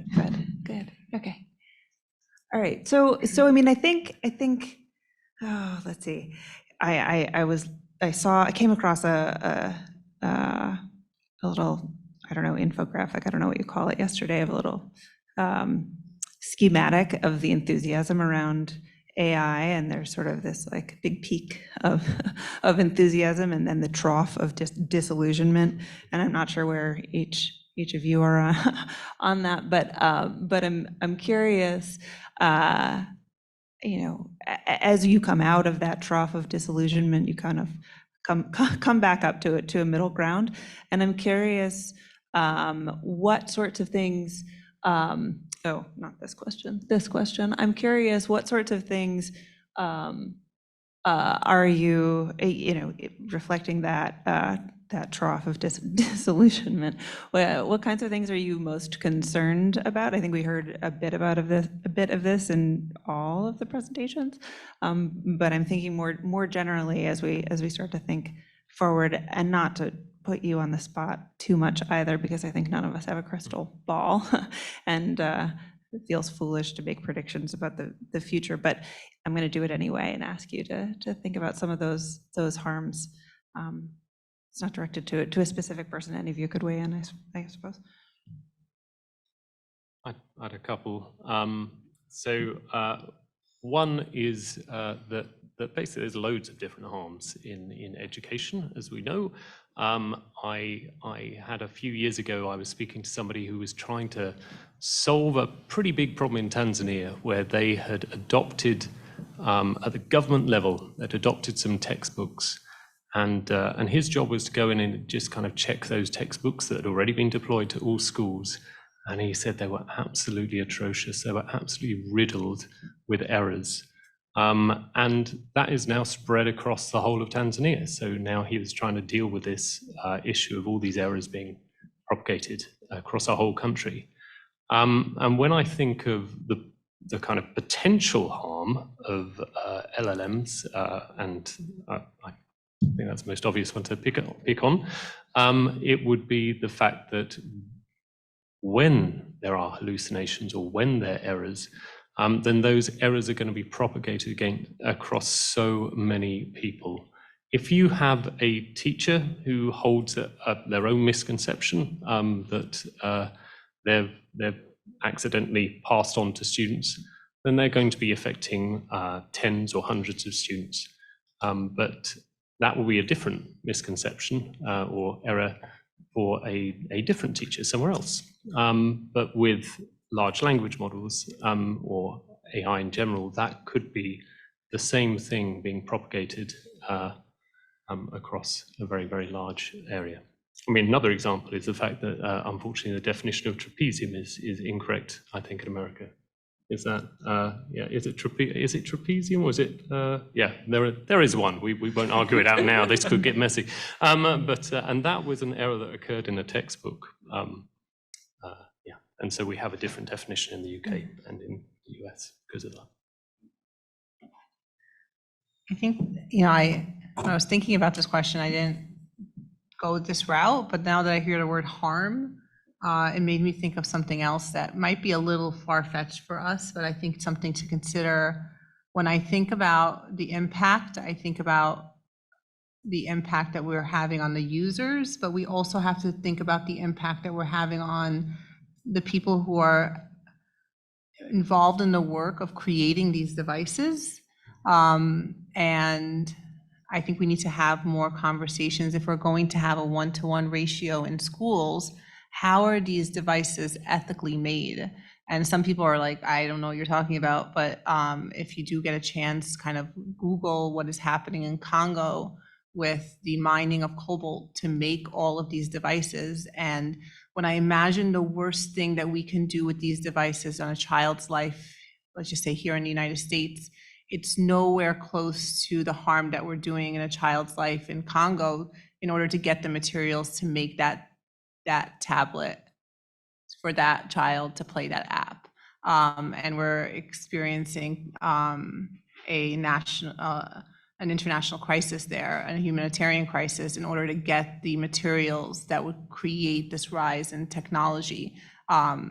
So I think we are rightfully concerned about like the impacts on learning and the impacts on creativity and the impacts on the spread of misinformation, but we can't lose sight on the technology and the creation of this technology and the impacts that it's been having on loss of life. I would add to that, there's the end of life of that device as well. The device has to go somewhere. So the creation and the destruction of that device is a huge challenge that we see in schools. The biggest harm that I'm worried about right now with AI is we're seeing spotty usage of it. We're seeing some people who are using AI very, very strongly in their classrooms and some who are not. We're seeing students who are very familiar and have ChatGPT installed on their phone, and then some students who don't even have a phone. And I think what I'm worried about the most is that AI has the potential of being a magnifier as a learning tool.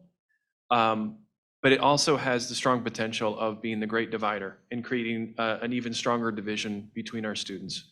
The students who are progressing and learning very strongly with AI and using it to progress their own lives, and the students who are going to be behind the game and playing catch up.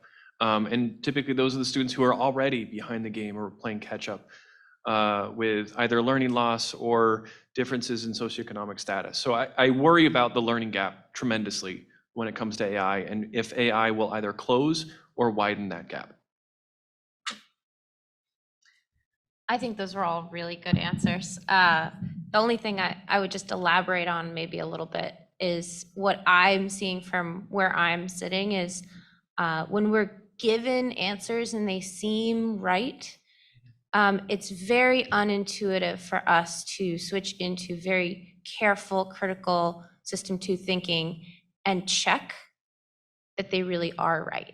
So the fact that our biases kind of line up with AI's biases is just going to make it very hard to spot. And I worry that across levels, but even at the classroom level, it's very hard to spot mistakes that AI is making. And so to your point, sort of propagating misconceptions, but even in general, just sort of a not careful thinking and sort of more acceptance of, well, that seems right. So I worry that it sort of makes that even easier. And so careless thinking, I guess. I also wonder if it's defining what is right? Exactly. Like, yeah, and we haven't had any conversation about like cultural relevance, whose culture it is prioritizing, it's elevating, what kind of language is elevating, what, there's, as a machine, you have to learn to prioritize something and elevate something. And I think we have been having a lot of conversations about equity, diversity, inclusion, and it's the three come together, but there needs to be that conversation as well when we're talking about AI. I use the privilege of having a microphone to add to that. I mean, I think the research that I do is on sign language and deaf education, and Nermeen, to your point about the data creation and the harms of the people who are creating the technologies. A lot of the data that you would need to make sign language technology is generated by deaf people. A lot of that is also scraped from the internet without their consent, without people's being paid, without being acknowledged for the value that is inherent to those data sets. And then also thinking about how these LLMs are getting used, and they're used for, we have really nice technologies available for spoken and written languages, but way less for sign languages. And so I do worry about the inequities that we're going to magnify here. It's almost like every time we start something or a system or a technology or a use, we have to build it on the back of somebody. And I think we need to have, in this lavish room, conversations about like who are we building on the backs of. Well, that's heavy. So maybe go to the other side, to the flip side. What kinds of things? Again, I think we heard a lot of different examples today about this. What kinds of things are you most excited about? I'll go back to being fun. I feel like this is a personal thing for me in terms of I was given access to a lot of science specifically. And so it's not like, oh, we could have access through technology and media. To me, that was how I gained access as a child, watching PBS myself and getting that access.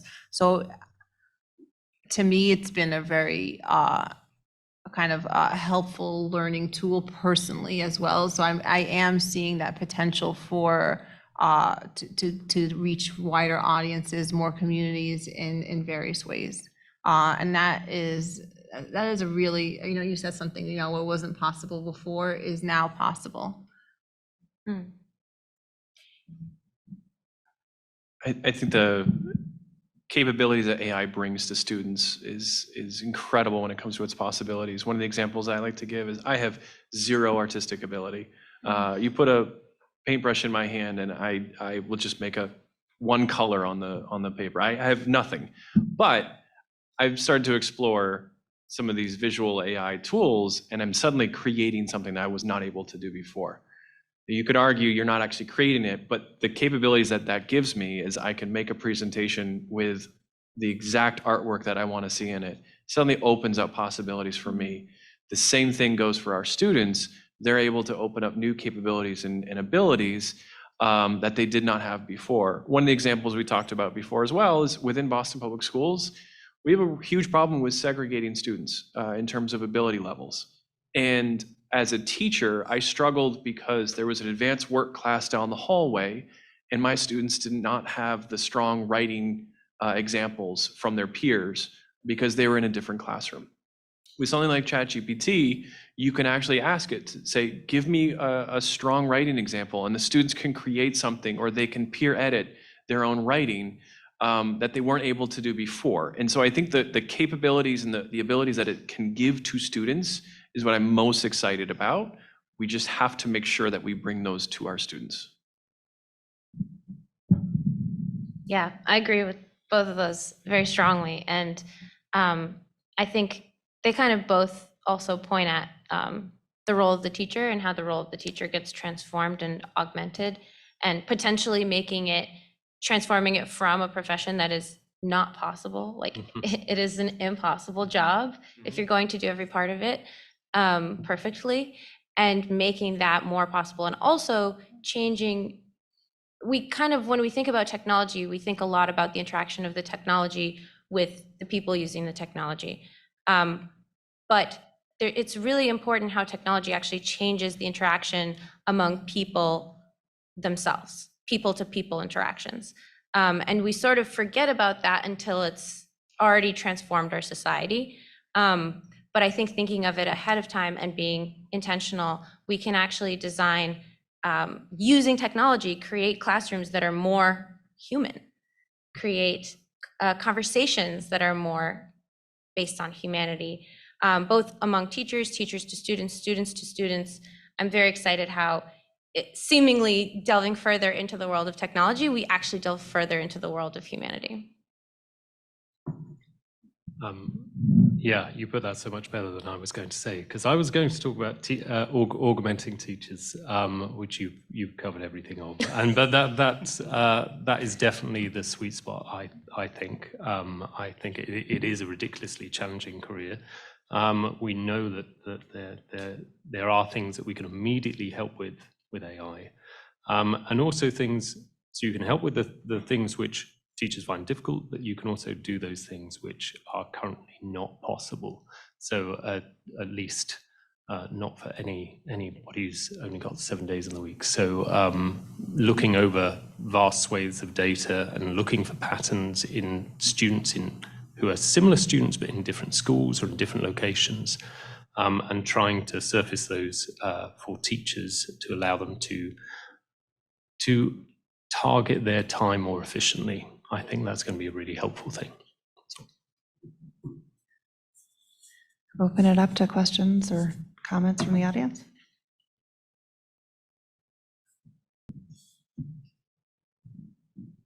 You've talked a great deal about the K-12 space, and I'm curious about in higher education with under-resourced schools such as HBCUs, community colleges, TCUs, minority-serving institutions, in terms of the ability, a lot of them have lack of digital infrastructure in terms of just making this possible, or even the fees for students to be able to access a lot of these tools. Many of the higher order AI tools we have to pay for. You talked a lot about learning loss, and that's a lot of that's happening, or students who are placed in developmental education.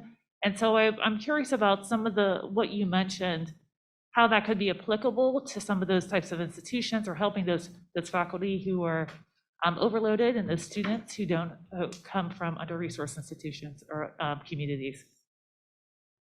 I know that's a pretty loaded question, so I know there's a lot there. I'm not an expert in this, but that never stopped me from speaking. But I think a lot of it is kind of around educating who is creating, who is funding a lot of this, providing these funds to schools, and who's creating policy around them. I think we spoke around policy fundings, and even starting on that level. When that conversation of AI comes up, it's immediately shut down as it is machines doing the work, cheating, plagiarism. And so if that is the mentality of the people who are funding colleges, state colleges, then we're not going to see that change. And so looking at who controls the funds, the streams of funds, who controls the policies around that, and having them understand the capabilities that it has, not as something that is fun anymore, not as a cute little thing. I think if one thing to take away from this, and I feel like from your question you are taking that away, is that it's not a. So I'm in the ed tech industry, and sometimes when we're having these conversations, they go into two buckets. Is it a nice to have, or is it a must have? And I think right now it seems like it's a nice to have. And if we really unpack all of its possibilities and connect it to access to equity and knowledge, and elevating learning, then it is no longer a nice to have, and it's a must have. And I think we need to target the decision makers, those who are in government, who are controlling the funds in order to kind of help them make that transition between nice to have into must have. I think that's a one step. It's probably not the only solution.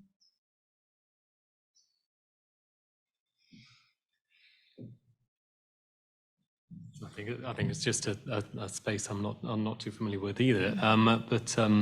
I think, however, we're talking about an older age group now. So, and I think we shouldn't overlook how much is free and how much can be attained with free tools. So, I mean, yes, you can pay for ChatGPT if you really want to, but you don't have to, because you can get exactly the same thing through Edge. You know, if you're happy using Edge, maybe that's a price in itself, I don't know.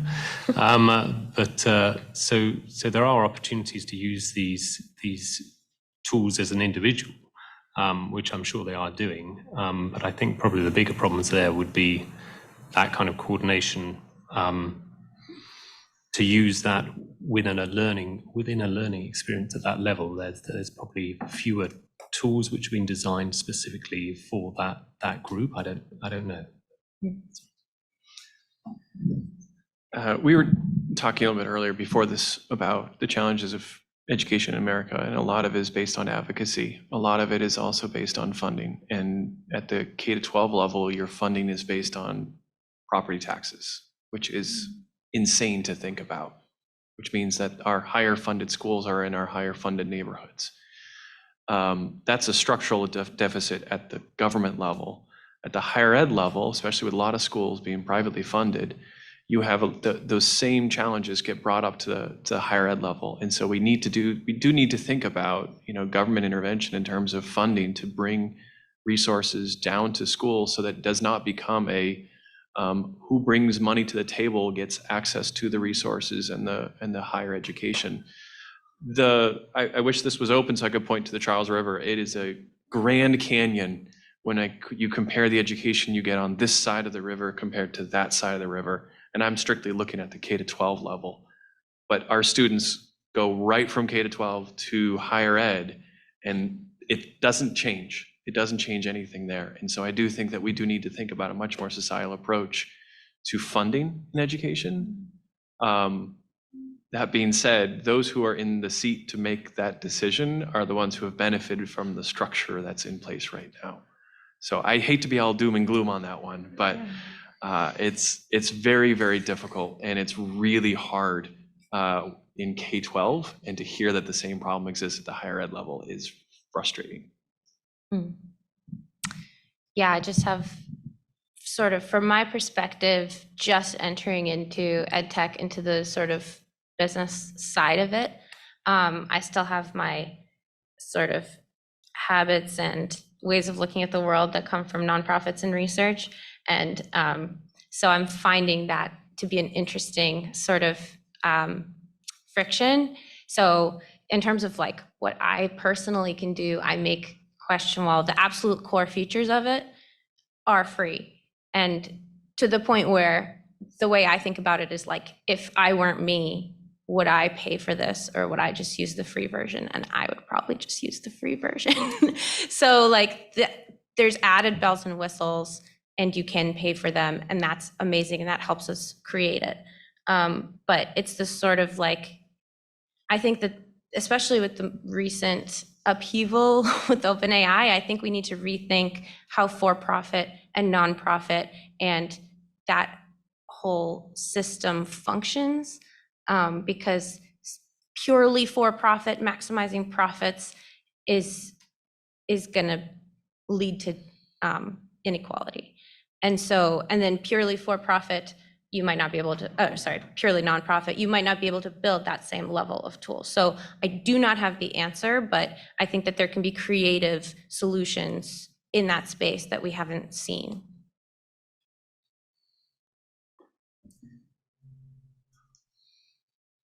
One of the things, and I think you talked about this quite a bit, Maya, but one of the things I've thought a lot about is how how do learning outcomes, how do learning outcomes change as a result of having some of these technologies available? What are we going to do with our human intelligence?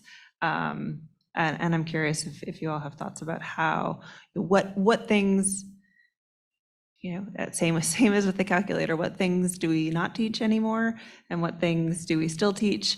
When do we say no calculators for this assignment? When do we say yes calculators for this assignment?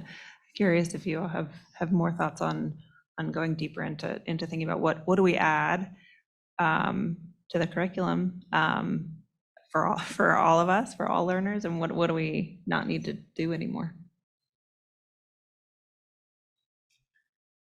I asked ChatGPT this question, and it said, well, basically, all the basic stuff we got covered is pretty much what it said. So, yep, you don't need kind of basic maths anymore. You don't need basic English. You don't need spelling and things like this. So, we should just focus on the higher level, higher order skills. What that means for actually when you come to teach these things, I think is quite interesting. And I really shouldn't have started speaking now, because you'd already done the beautiful calculator example earlier, which I think is really, really appropriate here, because yes, calculators came. We still need to know how to multiply numbers together and things like this. And why do we need that? Well, we need that because we know about cognitive load theory, and we need to be able to do certain things without having to go somewhere else and type it into a calculator before we move on to the next thing. However, there is a bit of a problem with the calculator analogy, which is that we are pretty bad at times tables now. And is that because of calculators? I haven't actually looked at the data on this, but there's a huge push in the UK for improvement in students' times tables or skills at times tables. Maybe if we look at the data on this, we'll find that could have coincided with those calculators. So when we look at the protests where teachers were protesting the advent of calculators all those years ago, maybe they weren't so wrong, and maybe we should have been a little bit more careful in their introduction. I am from an ed tech company using AI, I promise. But yeah, so anyway, so ChatGPT thinks that we should just assess higher order learning, but I don't think that's quite the answer. No. Well, I would say you are from an ed tech company, and in particular, what I love about what you're doing is that you are making more precise the whole landscape of possible learning outcomes and learning pathways, learning trajectories, and it's a very complicated space. And using AI, we could make that more precise, make learning outcomes more precise, and sort of be able to navigate it more effectively. I think in some ways we're navigating this field almost blind. And so I'm very excited about that. And I would say kind of an even stronger disagreement with ChatGPT's answer on that is, yes, we're bad at times tables. Is that okay? Maybe. I read a paper, sorry, I don't remember the authors, but it went all the way. It said, okay, so are we going to have a society where people don't read? They don't need to read. There's text to speech, there's speech to text, everything is video, and so on. Is that the route we want to go? And that really made me think hard, because I don't think that's the route we want to go. Every technology changes how we think. And so there's pros and cons with every large shift. And so we just have to be very, very intentional, and we can use AI to be more intentional, but we just have to be very, very intentional about what is foundational to thinking, what are the pros and cons to each technology. So writing lets you sort of reflect on the page in a way that real-time speech does not. And how do we maximize those and mitigate the costs and the risks? The same thing happened. I've been on a whole history of technology kick for this reason, because the same thing happened with the written word. So there was oral culture. And when we switched to written word, there were a lot of people saying this is, including Socrates, that's why he didn't write anything down, saying that this is going to lead to people will not be able to memorize entire very long poems anymore, which is true. We can't do that to the degree that oral traditions, people who come from oral traditions can. And there's going to be misinterpretation. Once I write it down, I'm not here to tell you what I really meant and advocate for the idea. And both of those are true. Do we regret moving to written word? Well, now we're biased, but I think thinking of it in that context can be helpful, that every technology has these costs and benefits.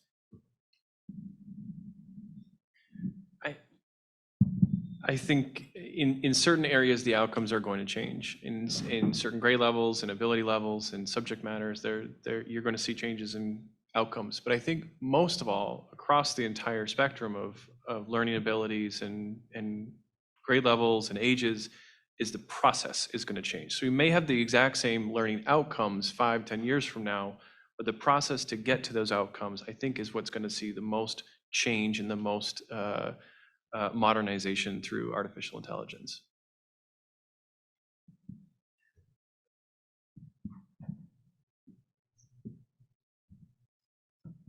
Thank you. You may have mentioned this earlier. I missed the beginning half of this, unfortunately, but I'm wondering, as a teacher, what resources you might recommend, either research or for use in the classroom. I finished my undergrad before AI became widely available, so I feel like I can work off instinct, but beyond that, I'm not really sure best practices for implementation. Thank you. Yeah, I think it's so new resources are cropping up every day. So what's best practice today is going to be outdated tomorrow, like literally day to day. And so right now, I think it's just in such a cool upheaval moment. I mean, I think it's cool that it's kind of up to each person to do that research and find out what works for them and what they're excited about.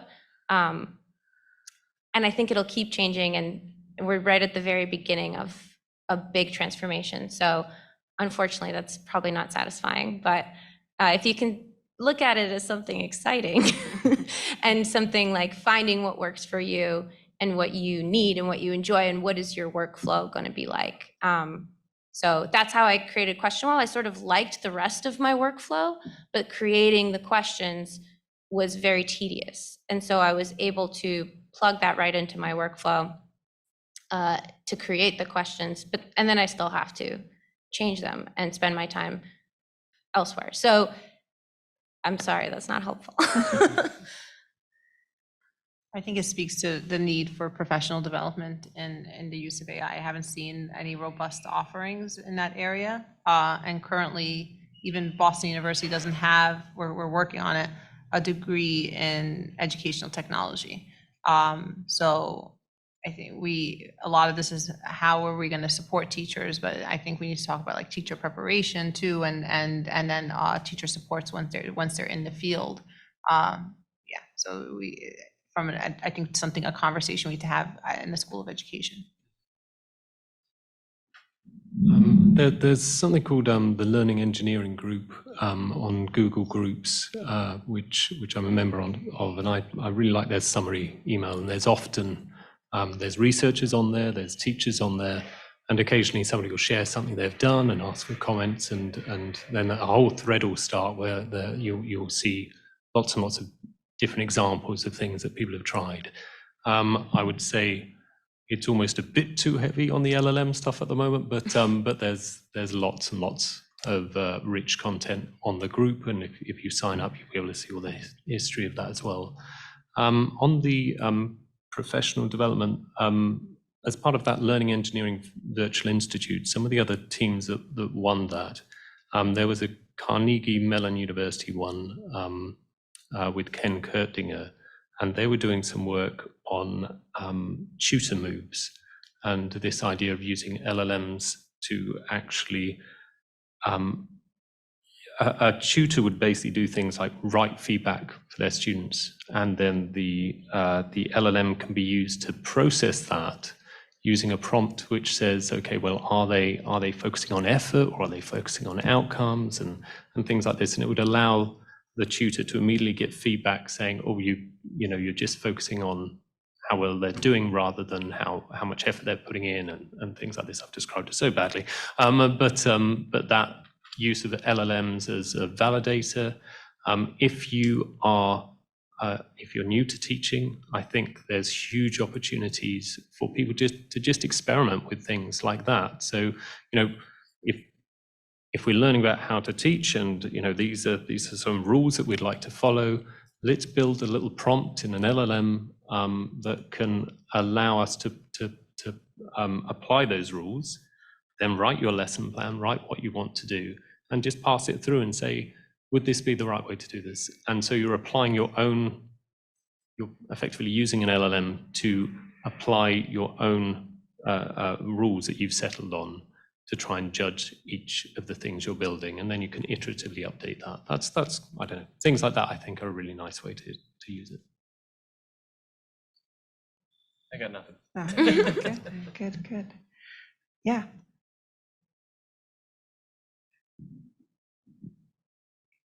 So when the students are using LLM models to learn, their learning outcome really influenced by what the model generated.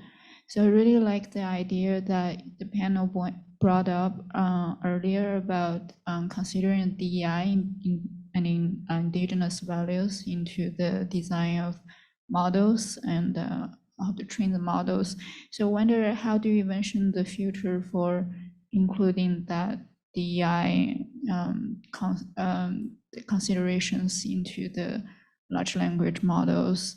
Do you think, as we all know, the ChatGPT is not global, do you think there will be like a global technology that will have that DEI included, or do you think there will be multiple tools that are designed by different regions that are suitable for their indigenous values and cultures?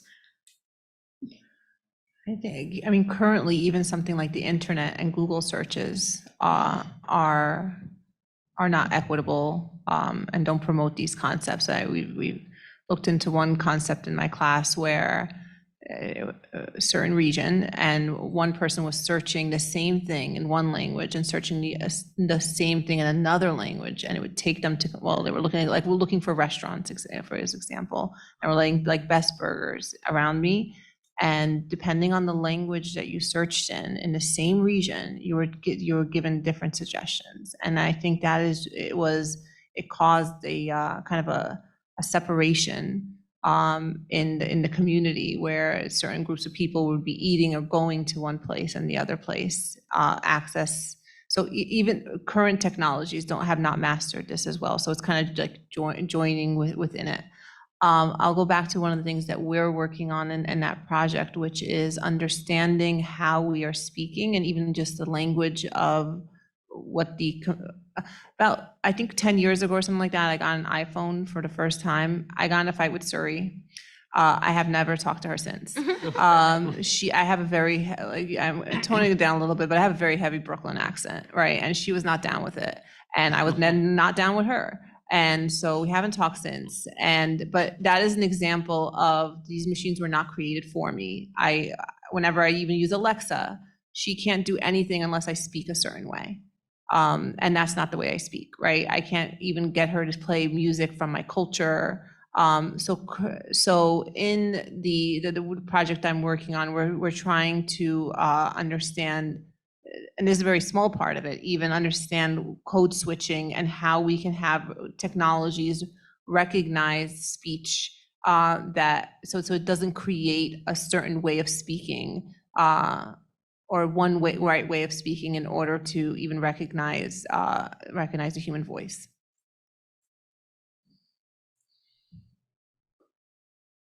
I was just going to add to that. One of the big problems, I think, is that there are a few big winners at the moment. I think we're all aware of who they are, and just like anything, just like when you get newspapers and then the person who owns the newspaper has so much power, they can control who's going to be elected. If they decided they don't want somebody to be elected, they will absolutely hammer that person in the newspaper for months before the election. This is that on steroids. So we have a few people who now have a lot of power. When we look at the situation recently with ChatGPT, we don't know what went on with Sam Altman leaving and then coming back like the next week and the board being removed. I mean, just think about what that means, though. The board, the team which has oversight for an organization, decides that somebody should leave, the CEO should leave, and they're fired. I mean, not entirely, but the, and I don't know what went on, and I don't know if that was the right choice or whatever, but it doesn't look great because the person who went was an AI ethics person. And that, I think, is a little concerning. So from my point of view, I think I would love to see the open source initiatives, things being supported by, bizarrely, Facebook, open source Facebook, and Jan LeCun. I think he's doing good work there. I think somebody called Andrew Nung is doing really, really good work to try and communicate what these models really are. I think there's a few of the larger organizations really pushing the fear agenda in order to create a legislative moat around their solutions, which I don't think is a very good idea. I think we need to be sensible. Yes, absolutely, there should be legislation around these things, but just be reasonable about that. And we should definitely be supporting more open systems because that will allow us to have this opportunity. Oh, I'm not represented in this group. Therefore, I can now provide more data and I can retrain the model and I can get a model that is representative of me. You can't do that. None of these are closed systems you can do that with. So. I do echo the usage of open systems, and my hope is that we do have different models that represent different parts of the country, parts of the world, languages, cultures.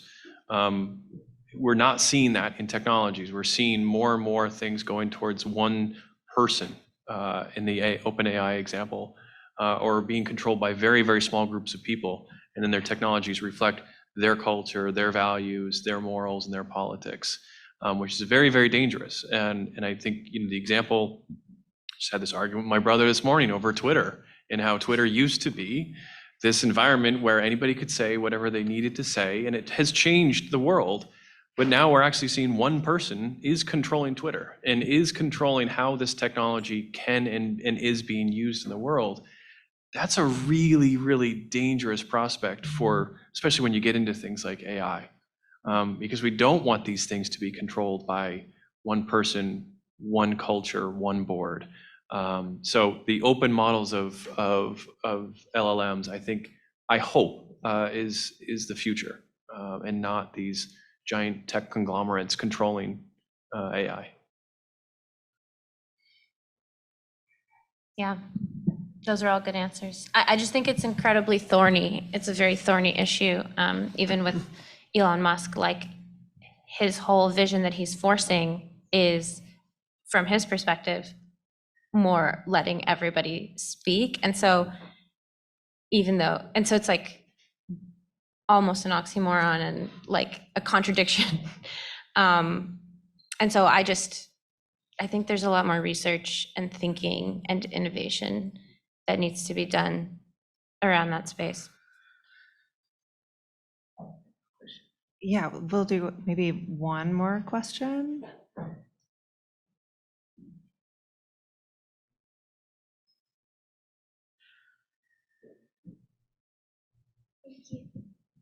Hi, good afternoon. So my question is about bringing AI into the classroom. I am a language arts educator, and so my responsibility is to teach literacy. And there are many different kinds of literacy, including now AI literacy. And so I'm thinking about if I were to hypothetically create a unit or a small unit that teaches students about AI and its uses in the classroom, what concepts and ideas should I focus on? I love that question. I want to write a whole thing and get back to you. But I do think kind of definitely it's a place where you can let students experiment, as you were saying, but sort of depending on the age, but you can also do it as a class.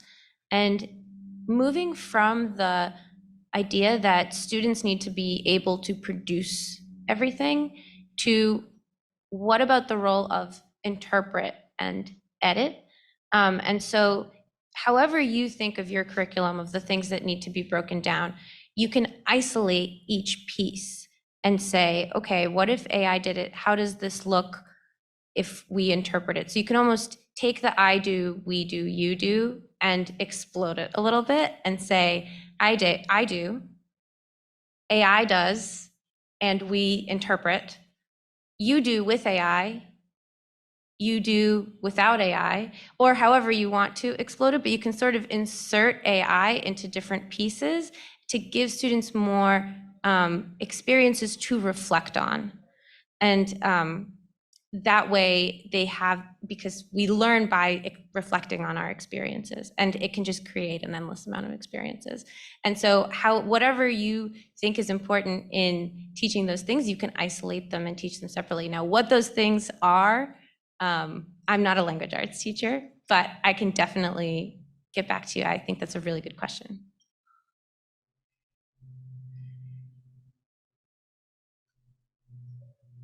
All set, good. Yeah, I mean, I think this whole change that's happened over the past year and that is coming is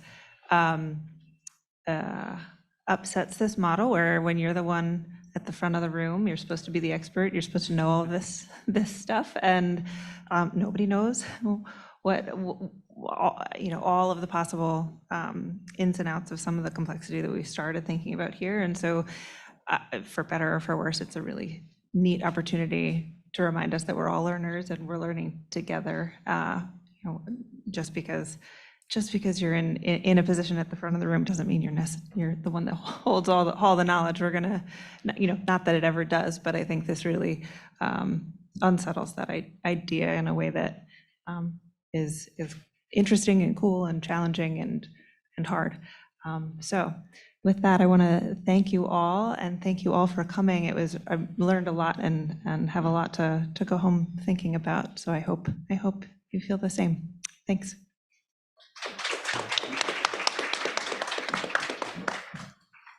Oh, and I should invite you to lunch now that it is here. So please go and enjoy some food and enjoy your afternoon.